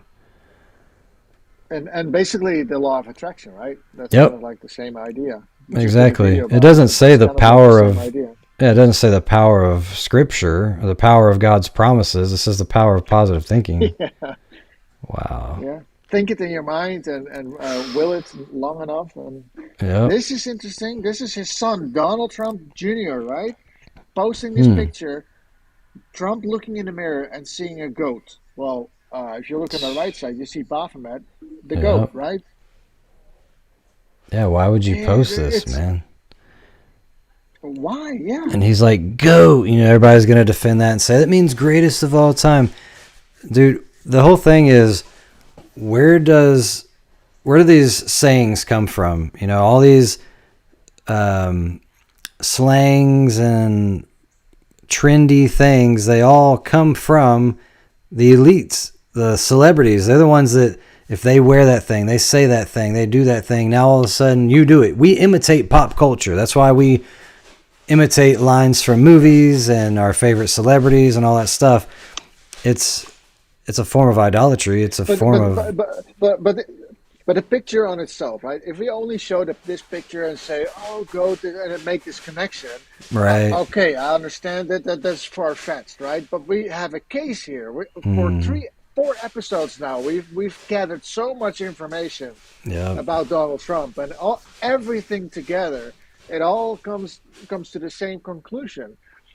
It adds up, right? The scale is leading all the way to the bottom. Right. SpaceX had a goat logo too. I don't know if you remember that. Oh, I didn't know that. Let me see if it's possible for me to find it real quick. SpaceX goat. Okay, let me see if I can share this. Is that showing up? Okay, images. Yeah, it shows. Oh, wow. That's on the window he has back there. And let's see. And oh, if you look at that logo, it was even a cross downwards.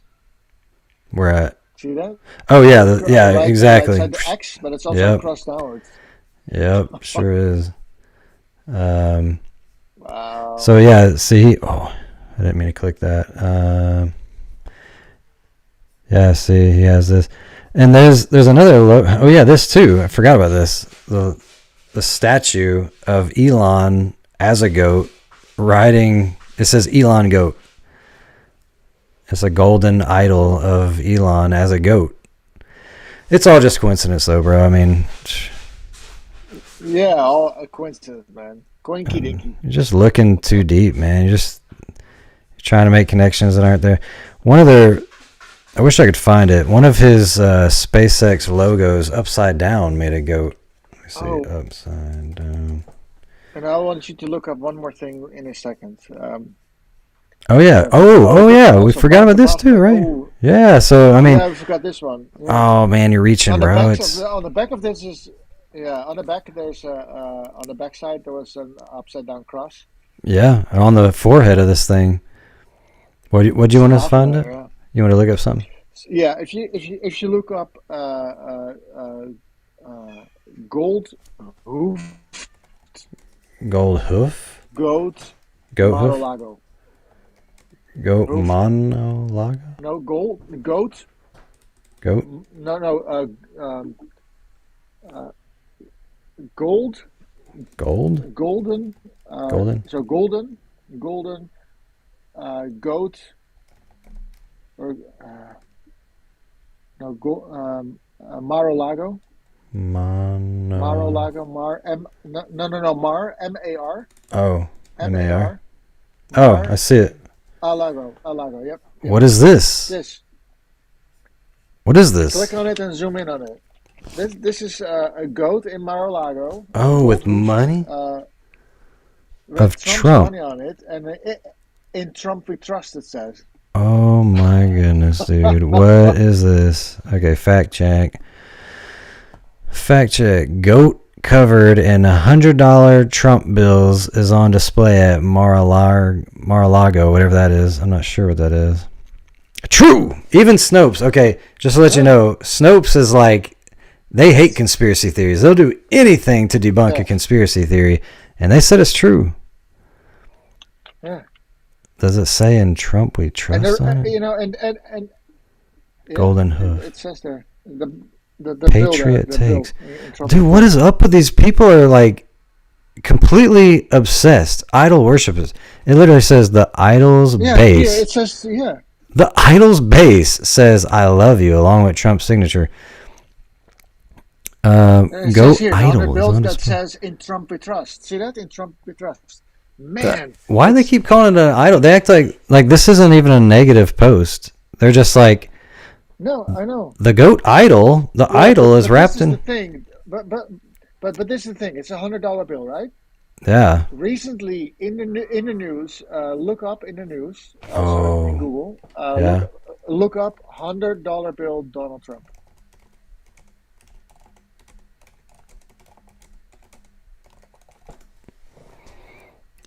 So let's see. The news says counterfeit $100 bills featuring Trump seen in circulation. No, this one. Newsweek. Donald Trump would replace Benjamin Franklin $100 bill. Donald Trump would replace what? This was March 2025. This was just less than a month ago. Yeah. Republican lawmaker is introducing legislation to immortalize President Donald Trump. Okay, for one, they call them dead presidents for a reason. You don't get to be on the dollar bill unless you're dead. And he's still alive, and they want to immortalize him by putting him on the $100 bill. Representative Brandon Gill, who represents Texas, said he plans to introduce a bill to feature Trump's likeness on a $100 note once his current term concludes. Oh my goodness, dude. Why it matters. The last time a U.S. banknote design changed in this way was in 1929 when President Andrew Jackson replaced President Grover Cleveland on the $20 bill. The $100 bill has featured Benjamin Franklin, a founding father, since 1914 when he was replaced on the first Federal Reserve note and the denominator. Oh my goodness, dude. This is insane. Wow. I know. It's Newsweek. It's not just a news site. It's Newsweek, right? Yeah, it's not like National Enquirer or something. Wow, dude. So the golden age of America has already begun, right? On the White House, Vivek Ramaswamy. The dawn of a new golden age starts on Monday. Oh, the golden age of America. Are you going to go into like what that means? Yeah, I'm going into that. Oh, okay. Correct. So the Pax Romana in Latin, Roman peace, is a roughly 200-year-long period of Roman history which is identified as a golden age of increased and sustained Roman imperialism, relative peace and order, prosperous stability, hegemonic power, and regional expansion. That's what it means. Wow, the golden age. So it's about prosperity and stuff, right? Prosperous, stability, power. And it's Roman. And you're going to have his face on the $100 bill. Crazy. This is a video, by the way. Oh, okay. Let's play it. Donald Trump calling on the United States of America to take over the Gaza Strip. And this is something that they've had planned for a long period of time, which goes into the greater Israel, the expansion of Israel. And of course, they're going to do this by duping you into saying, well, Israel's not really taking over Gaza. The United States of America is taking over Gaza, but it's one and the same, right? Donald Trump tweeted out on his Truth Social account and on his Twitter account that the Gaza Strip would be turned over to the United States by Israel at the conclusion of fighting. The Palestinians, people like Chuck Schumer, would have already been resettled in far safer and more beautiful communities with new and modern homes in the region. They would actually have a chance to be happy, safe, and free. The U.S., working with great development teams from all over the world, would slowly and carefully begin the construction of what would become one of the greatest and most spectacular developments of its kind on Earth. No soldiers by the U.S. would be needed. Stability for the region would reign. And of course, you see how he mixes in humor by calling Chuck Schumer a Palestinian who couldn't be more of a citizen of Israel. By saying things like that, it takes attention off of what he's really saying here. And what everybody should be focusing on is how he's talking about building out smart city governance, a smart city infrastructure. That's what he's saying when he's talking about how it's going to be the greatest and most spectacular developments of its kind on Earth. And what they had to do was, because this has been the plan, right? This has been the plan for the greater Israel. It's something that's been blueprinted for a long time. Like I mentioned in a previous video, you can even see that specific map worn on patches on Israeli soldiers' sleeves. Not the actual, that would be the equivalent of a United States soldier, instead of just having North America on its patch on its arm, having North America, Mexico, Canada, and Greenland on his patch. That might have been a little bit too obvious in America if our American soldiers have been wearing that for the past decade or so. But nobody seemed to notice that over in Israel. So what they had to do to bring this plan in was obviously just bomb the area, turn it into ashes. And anybody that was in the way was a casualty for the greater good. Because remember, that's how these Satanists and these secret societies think. They don't care. If you're in the way, it's for the greater good. Us demolishing your home, it's for the greater good. Build back better, right? So they commit these atrocities so that they can bring in this smart city. And last year, Netanyahu talked about his vision for Gaza in 2035. They have a blueprint, which the plan lays out a 3-step program for returning Gaza to self-governance and eventually reintegrating Gaza into the regional economy. And you could see how futuristic the city actually looks. This is going to be a template. Donald Trump is going to use this to manipulate MAGA, to manipulate conservatives on how we could start building this out in America. This is the prototype for what will be a major smart city, run, of course, under smart city governance. For anyone out there that doesn't know, we all have talked about smart cities. Everybody speaks of these smart cities, right? People who are even semi-awake know that the plan is smart city. There's so many articles out there about Elon Musk and Bill Gates and all of these big tech companies wanting smart cities, right? But what people seem to forget is that Donald Trump has openly been on board with these smart cities. This isn't just some democratic dystopian nightmare. This is a new world order globalist plan. And all it takes is for people like Trump to say some things that make sense, like men are men and women are women, and to rename something from a smart city into a freedom city to trick these people into thinking what he's doing is for the betterment of mankind. I could just see them sitting in a room saying, hey, we need to remarket the smart city. Too many people are onto it. Let's get a name. Freedom City.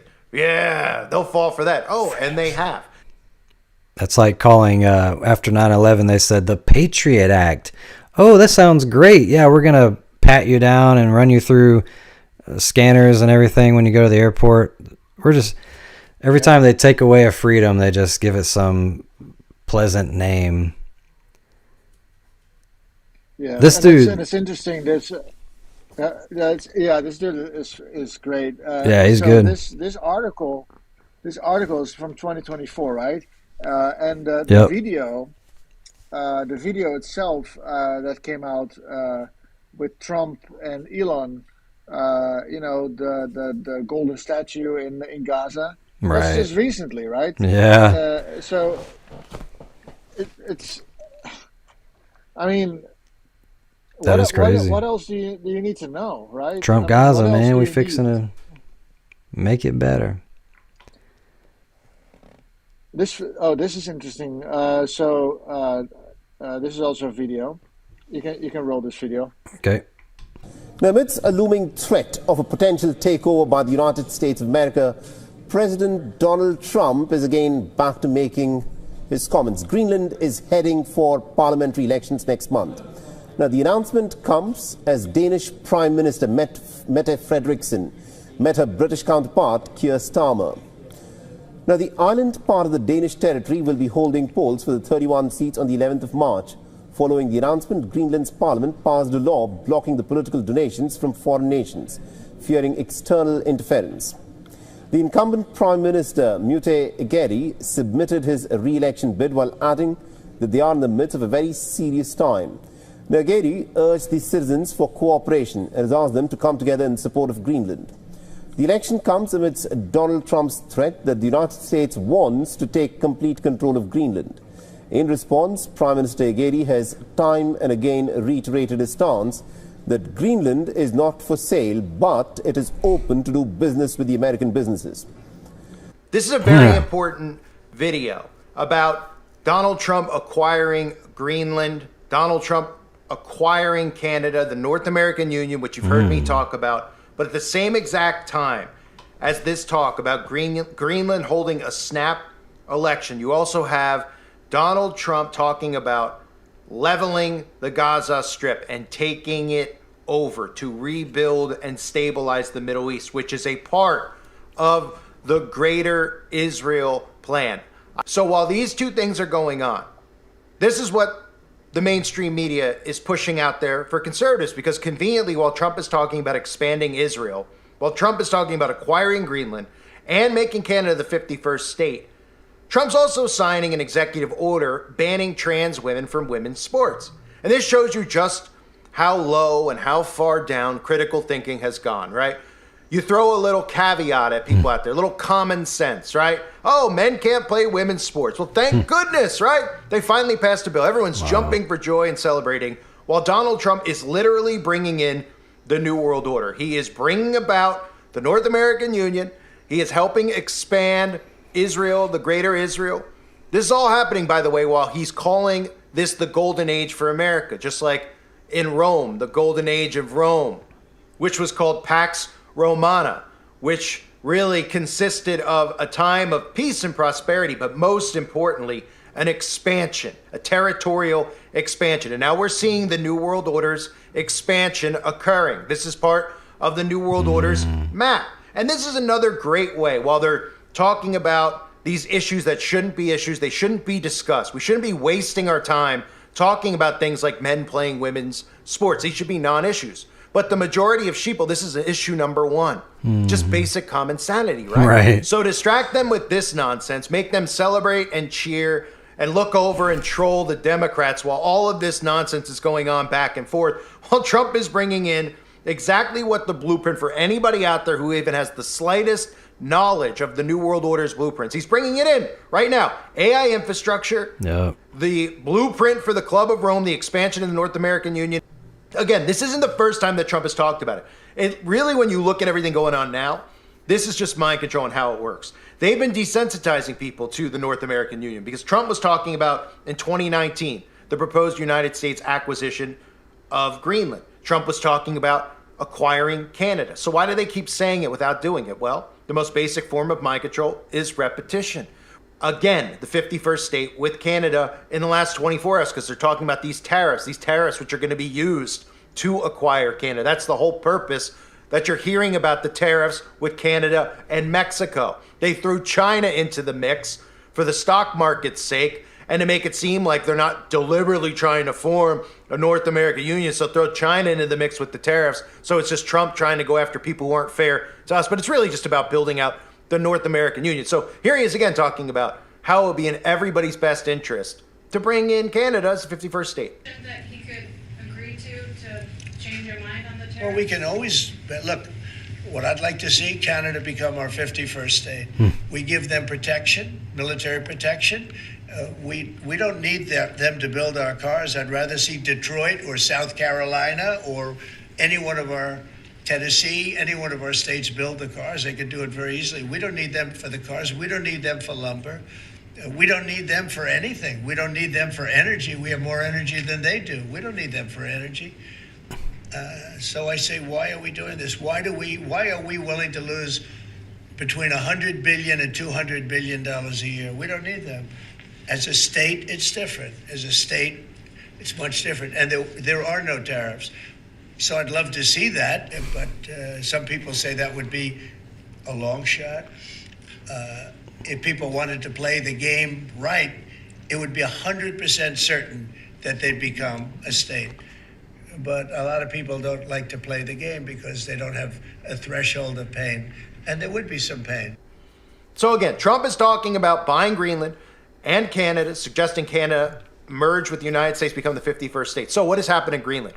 Well, you may have seen all the stuff that occurred in Greenland with Donald Trump's son, who recently posted a picture of Donald Trump as the Baphomet in the mirror, right? Nothing to see there, folks. Was just over there with some of the alt-right media who are just completely bought, like Charlie Kirk. But the reason people are drawn to them is because they deliberately, strategically create all of this nonsense about talking about men having babies. It's the most easiest example to use with the nonsense that we hear, right? He says, I think we're going to have it, and I think the people want to be with us. Greenland contains critical natural resources, such as rare earth minerals and uranium. Trump says U.S. could provide security to the island and beyond. I don't know really what claim Denmark has to it, but it would be a very unfriendly act if they didn't allow that to happen, because it's for protection of the free world. It's not for us. It's for the free world, right? And then the sheeple hear that, and they hear about resources. The same thing with Canada, right? Oh, the prices of gas might go down if Canada becomes 51st state. Oh, the prices of goods might. Oh, okay, right? They don't care about how this is the plan overall of the globalists that they think that they're actually against, and they think their hero Donald Trump is against, right? All it takes is, hey, less taxes. Hey, we're going to investigate the IRS. Let's take the whole government framework down so we can put artificial intelligence in place. We can really trust that, right? You know, the same artificial intelligence governance that the globalists want and have been waiting for you to accept. And now they're accepting it, right? So the other thing I want to talk about with Greenland, for anybody else out there who's paying attention to this, as you know, Donald Trump is building out the AI infrastructure in the United States of America, which means they're going to have these massive U.S. data centers. And of course, nobody realizes what the data inside of those data centers are. It's you. It's everything you've ever said on the internet. It's your internet footprint. That means every post you've ever made, every upload you've ever done, everything is inside of these data centers, and then some, of course, to be able to monitor and track you. So these data centers are being put up with these quantum computers. And isn't it interesting to note with Greenland a few coincidences as to why also with the narratives out there, it's important for the U.S. to have Greenland on board? The average yearly temperature in Greenland is about 0 degrees, minus 18 degrees Celsius. Okay, that's awfully cold, right? It is all the way up there, right? And did you know that quantum computers cannot actually be outside, but they need to be kept in very cold temperatures? They need to be at absolute 0. Well, being that the yearly temperature in Greenland is absolute 0, they probably have plans to build at the northest point, I'm sure, of Greenland, to build data centers, maybe outdoors. I mean, I'm not saying that they're going to just stick them outside and they're not going to be protected, but they're probably going to be putting these things out there as well, which is part of why they want to acquire Greenland. So keep that in mind with the data centers and the AI infrastructure. And yeah, I didn't even think about that. He had so many good points in there, though. Like, I love the fact that he's tracking, like, all he has to do is say something normal, like men are men and women are women, and everybody's like, yeah, and then the agenda can just unroll out. It's 2 steps forward, 1 step back. I mean, if you look here, what does that even mean? The idiom 2 steps forward, 1 step back describes a situation where progress is made, but then setbacks occur, causing a temporary loss of ground, though overall there is still net achievement, so advancement.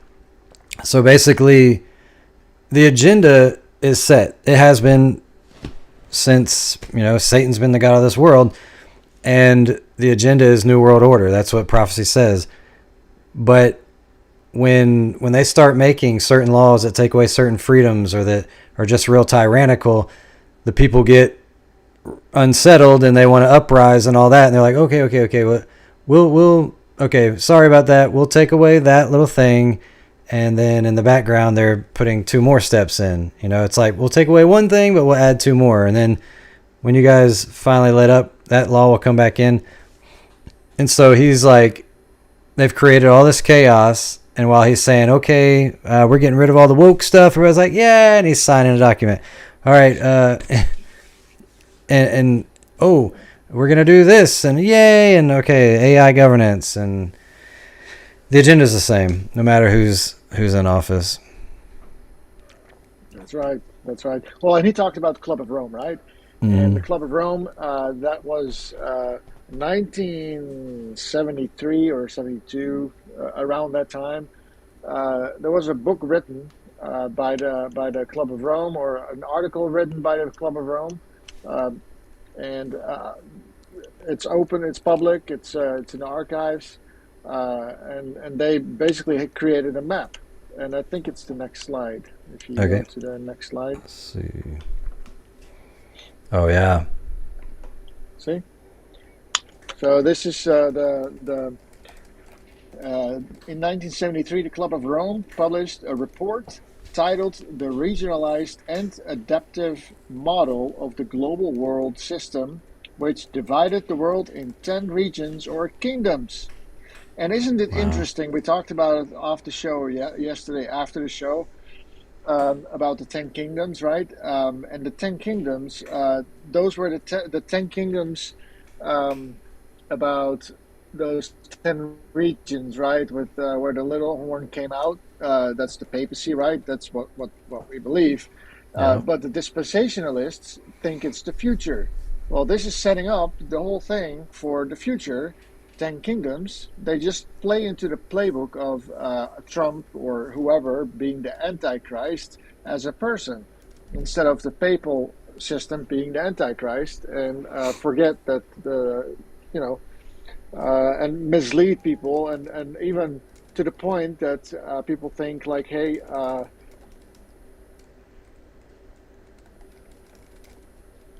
hello? Are you there? Oh no, did your battery die or something? Trump is are afraid, and then that's what we discussed yesterday. That's where this can lead to as well. And people think like, oh yeah, but it's a dual fulfillment then. Like, well, it's just a misleading point here, just to put people on the wrong foot. But it's also imperialism and easier to control regions, right? When they have 10 regions to control instead of 200 something countries, basically. Wow, dude. Yeah, this is prophetic.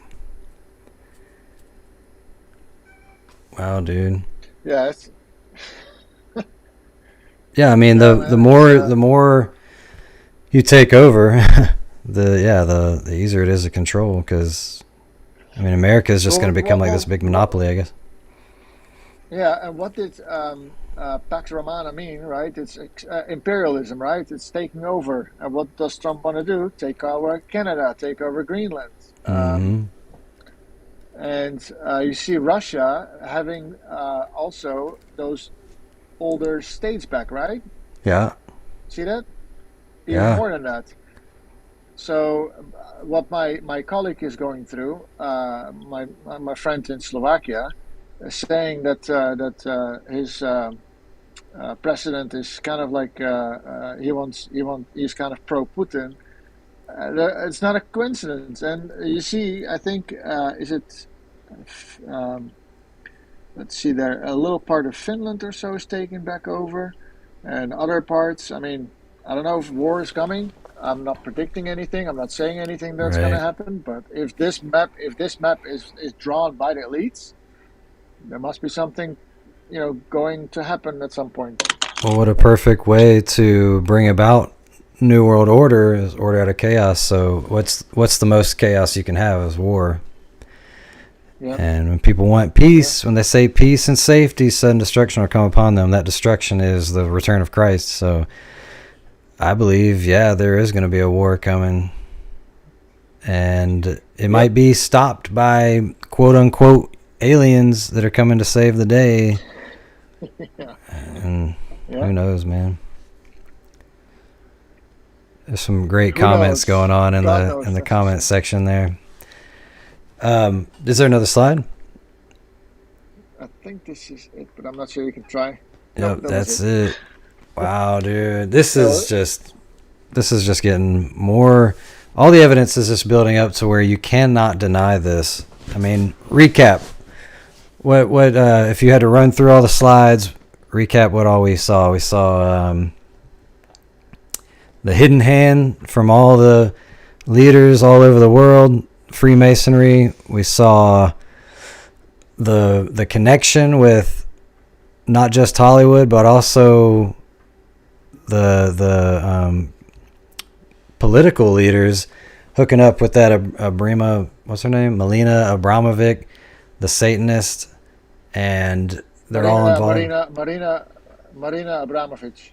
And they're all connected to these spirit cooking parties, and her saying that she met a shaman in Rome saying that Trump was the greatest magician, and he's got a slogan called MAGA, which means magician, or if that doesn't sound, people hear magician, they don't think, it doesn't have a powerful enough term, but it means witch.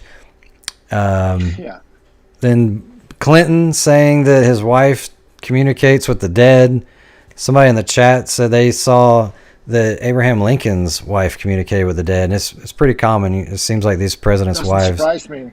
Yeah, it doesn't surprise me at all. And and if you watched the last show, you showed all the people that are connected with Trump and how they all have the same agenda: pushing AI, pushing Catholicism, pushing space, exploration, and all this stuff. I don't know. I don't even know where you stand on this, but I think exploring space is a big fraud, a big waste of money. It's not doing anything. Yeah, I agree. Because I don't believe that anyone's even traveling space. I don't believe that, according to the Bible. Nobody went to the moon. Nobody went to the moon. Nobody went to the moon. And the Bible says that there's the guy himself said it. Yeah, they do. They admit it. Yeah. He said it flat out. Like, no, we didn't. Yeah, I like that terminology you used, flat out. But the Bible says that there's a firmament that separates waters above from the waters below. There's nothing up there but water. It's above a glass dome firmament, and the sun, moon, and stars are in that firmament. There's people that say that the firmament means the waters above are clouds, or the ozone layer or something like that. Well, then you got a big problem when Genesis says that the sun, moon, and stars are in the clouds or in our atmosphere. So look into that topic. Like, don't just turn a blind eye and think that we couldn't have been lied about where we live. Or, I mean, the textbooks say that we crawled out of a primordial soup, and all this happened with a big bang of nothingness, and we evolved. Like, that's in the scientific textbooks. So if they can lie about that, then they can also lie about where we live, and there is a reason. Everybody says, what's the reason? The reason is because the ultimate deception is this alien deception. And without lying about where we live, you could never believe in Big Bang, you could never believe in evolution, and ultimately never believe in an alien deception, because there are no aliens coming through a firmament with water above. So Correct. Yeah, where'd that even come from? Whoa, we got on a rant there. Yeah, well, I don't know. that's a. Oh yeah. Because he's also so we didn't go to the moon, but the thing is, it's like all these guys that went to the moon were Freemasons as well, right? So Freemasons never trust a Freemason. He makes a pact or a promise or a lead. How do you say it? Like he swears basically an to oath lie, that he even to his wife, to everyone.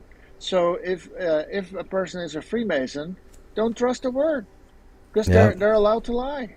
I just want to flat smack right here. I just want to while people are here, just search the term Hebrew Earth. I'm not saying anything about the shape or anything, just Hebrew Earth. Now check it out. Every image is going to be the same. All I said was Hebrew Earth.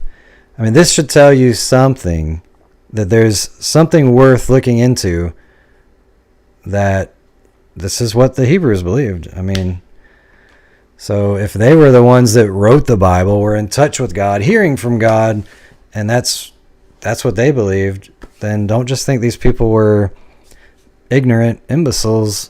They knew better than we know. Yeah.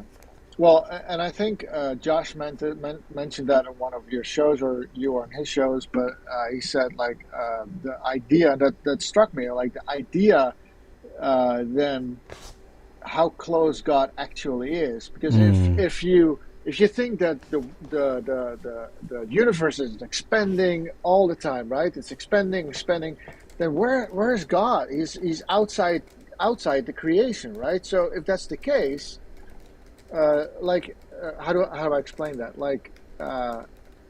Where does he reside then, right? You know what I mean? Right. Yeah. And it's which way is up? Expanding. Then how far is God? Then God doesn't mind his business what we're doing here, right?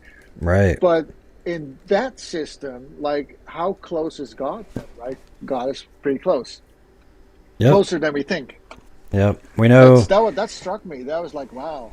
That is. There's no up in the idea that we've been taught, that we're this ball flying around and ever expanding vacuum. Like, which way's up?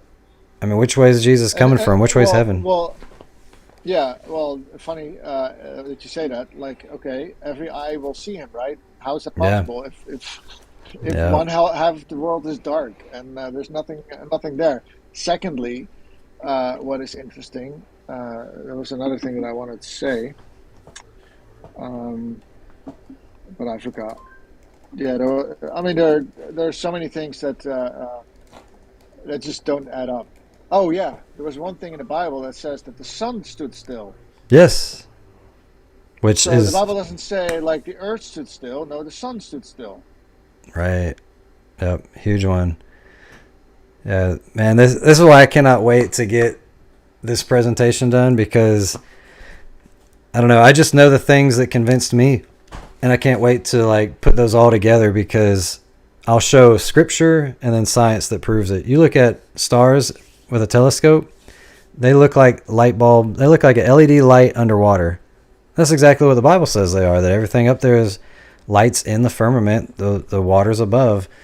And you look at an eclipse, it looks like the sun and moon are relatively the same size, eclipsing each other. Now, you could believe the model that the sun is 1,000,000 times bigger than Earth and it's 93 million miles away, and the moon is really close, and they just happen to be the same distance to do that. But that doesn't make sense when you actually look at sun rays. There's another thing that's very interesting to me. What I watched a few times, you see the sun up there, and then over there you see still the moon, like half or even like a little piece of it. I'm like, so there's the moon, there's the sun. So where's Earth in between? If the Earth is in between, right? That's the shadow, right? That's what they tell you. Mm-hmm. Like, so what is in between then?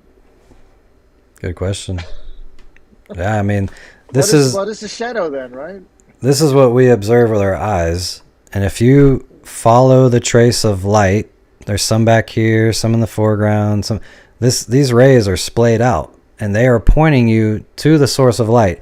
That's not 93 million miles away. These lines would be parallel straight down if that were the case. Another thing, orbit of Earth around sun. This was like really eye-opening to me when I just looked at this. So let's see. Let's open this up.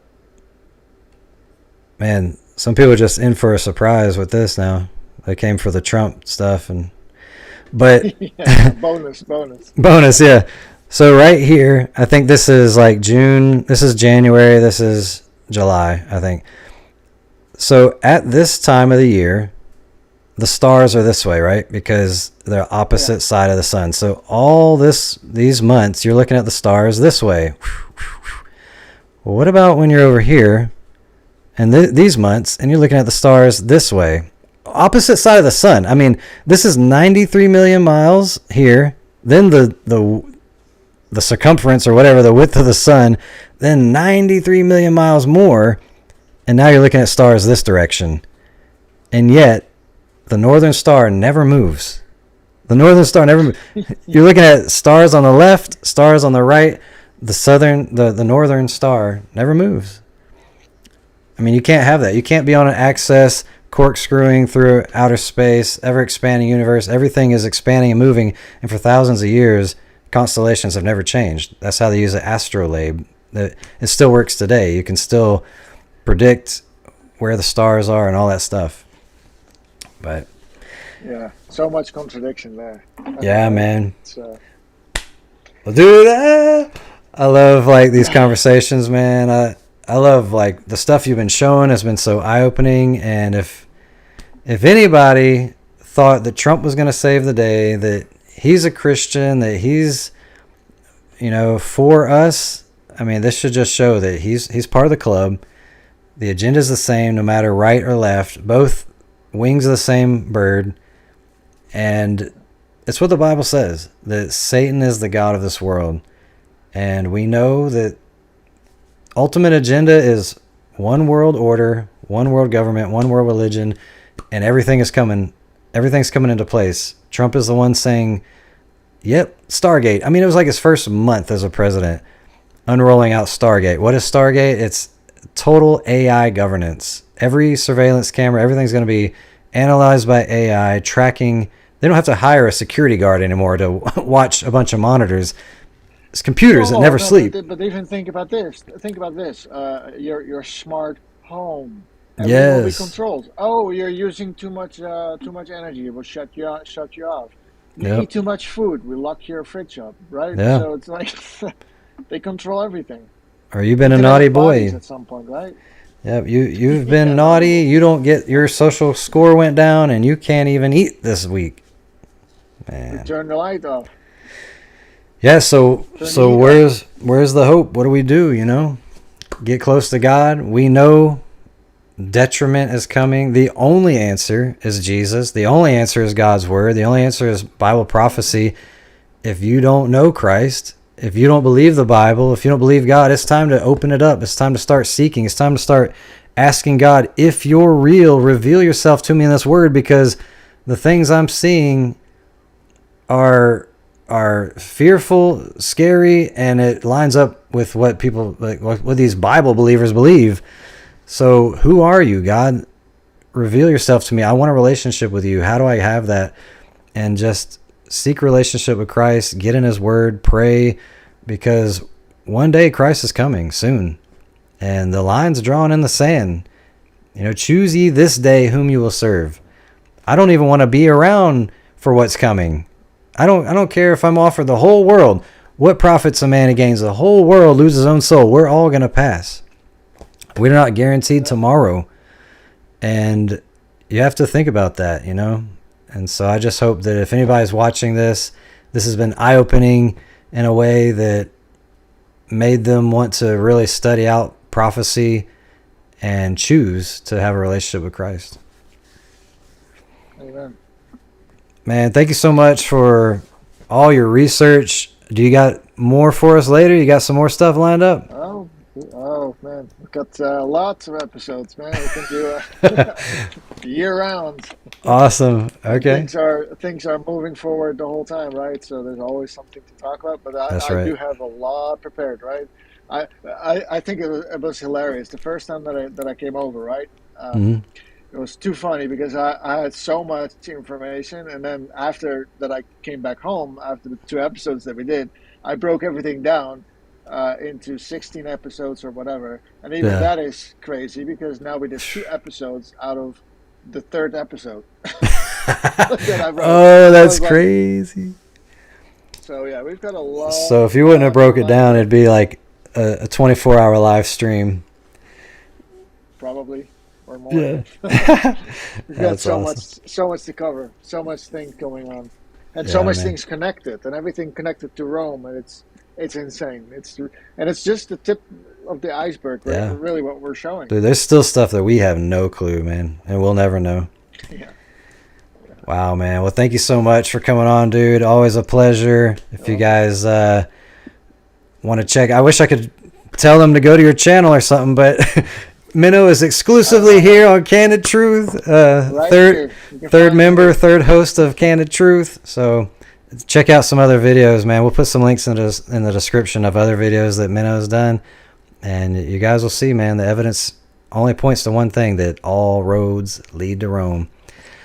Well, thanks, man. You have a good night out there in Vegas. You can get some good sleep and awesome, man. First some dinner. Some dinner? Yeah. Awesome. First dinner, then sleep. That's right. Thanks, man. Thanks, man. Thank you guys for joining us at Candid Truth. If you were blessed by this, if it was eye-opening, please give it a thumbs up. It's a free and simple way to support this ministry. It really does help. Helps the video get into the algorithm so more people can see it. If you want to give to this ministry so that we can continue to do this, we rely on your support. So there's many ways to do that. Go to CandidTruthOrg. We got all the different digital options. You can go there. We also have merchandise. If you like t-shirts, we got t-shirts with scripture on it. Some that say, be cool, use your brain. And one of the shirts I'm wearing right now, the Candid Truth Brain logo. We got all these shirts on there, and we get about $5 per shirt. So we really appreciate if you guys buy that merch from us. It really helps. And we love you guys. We can't do this without you. And we will see you next time on Candid.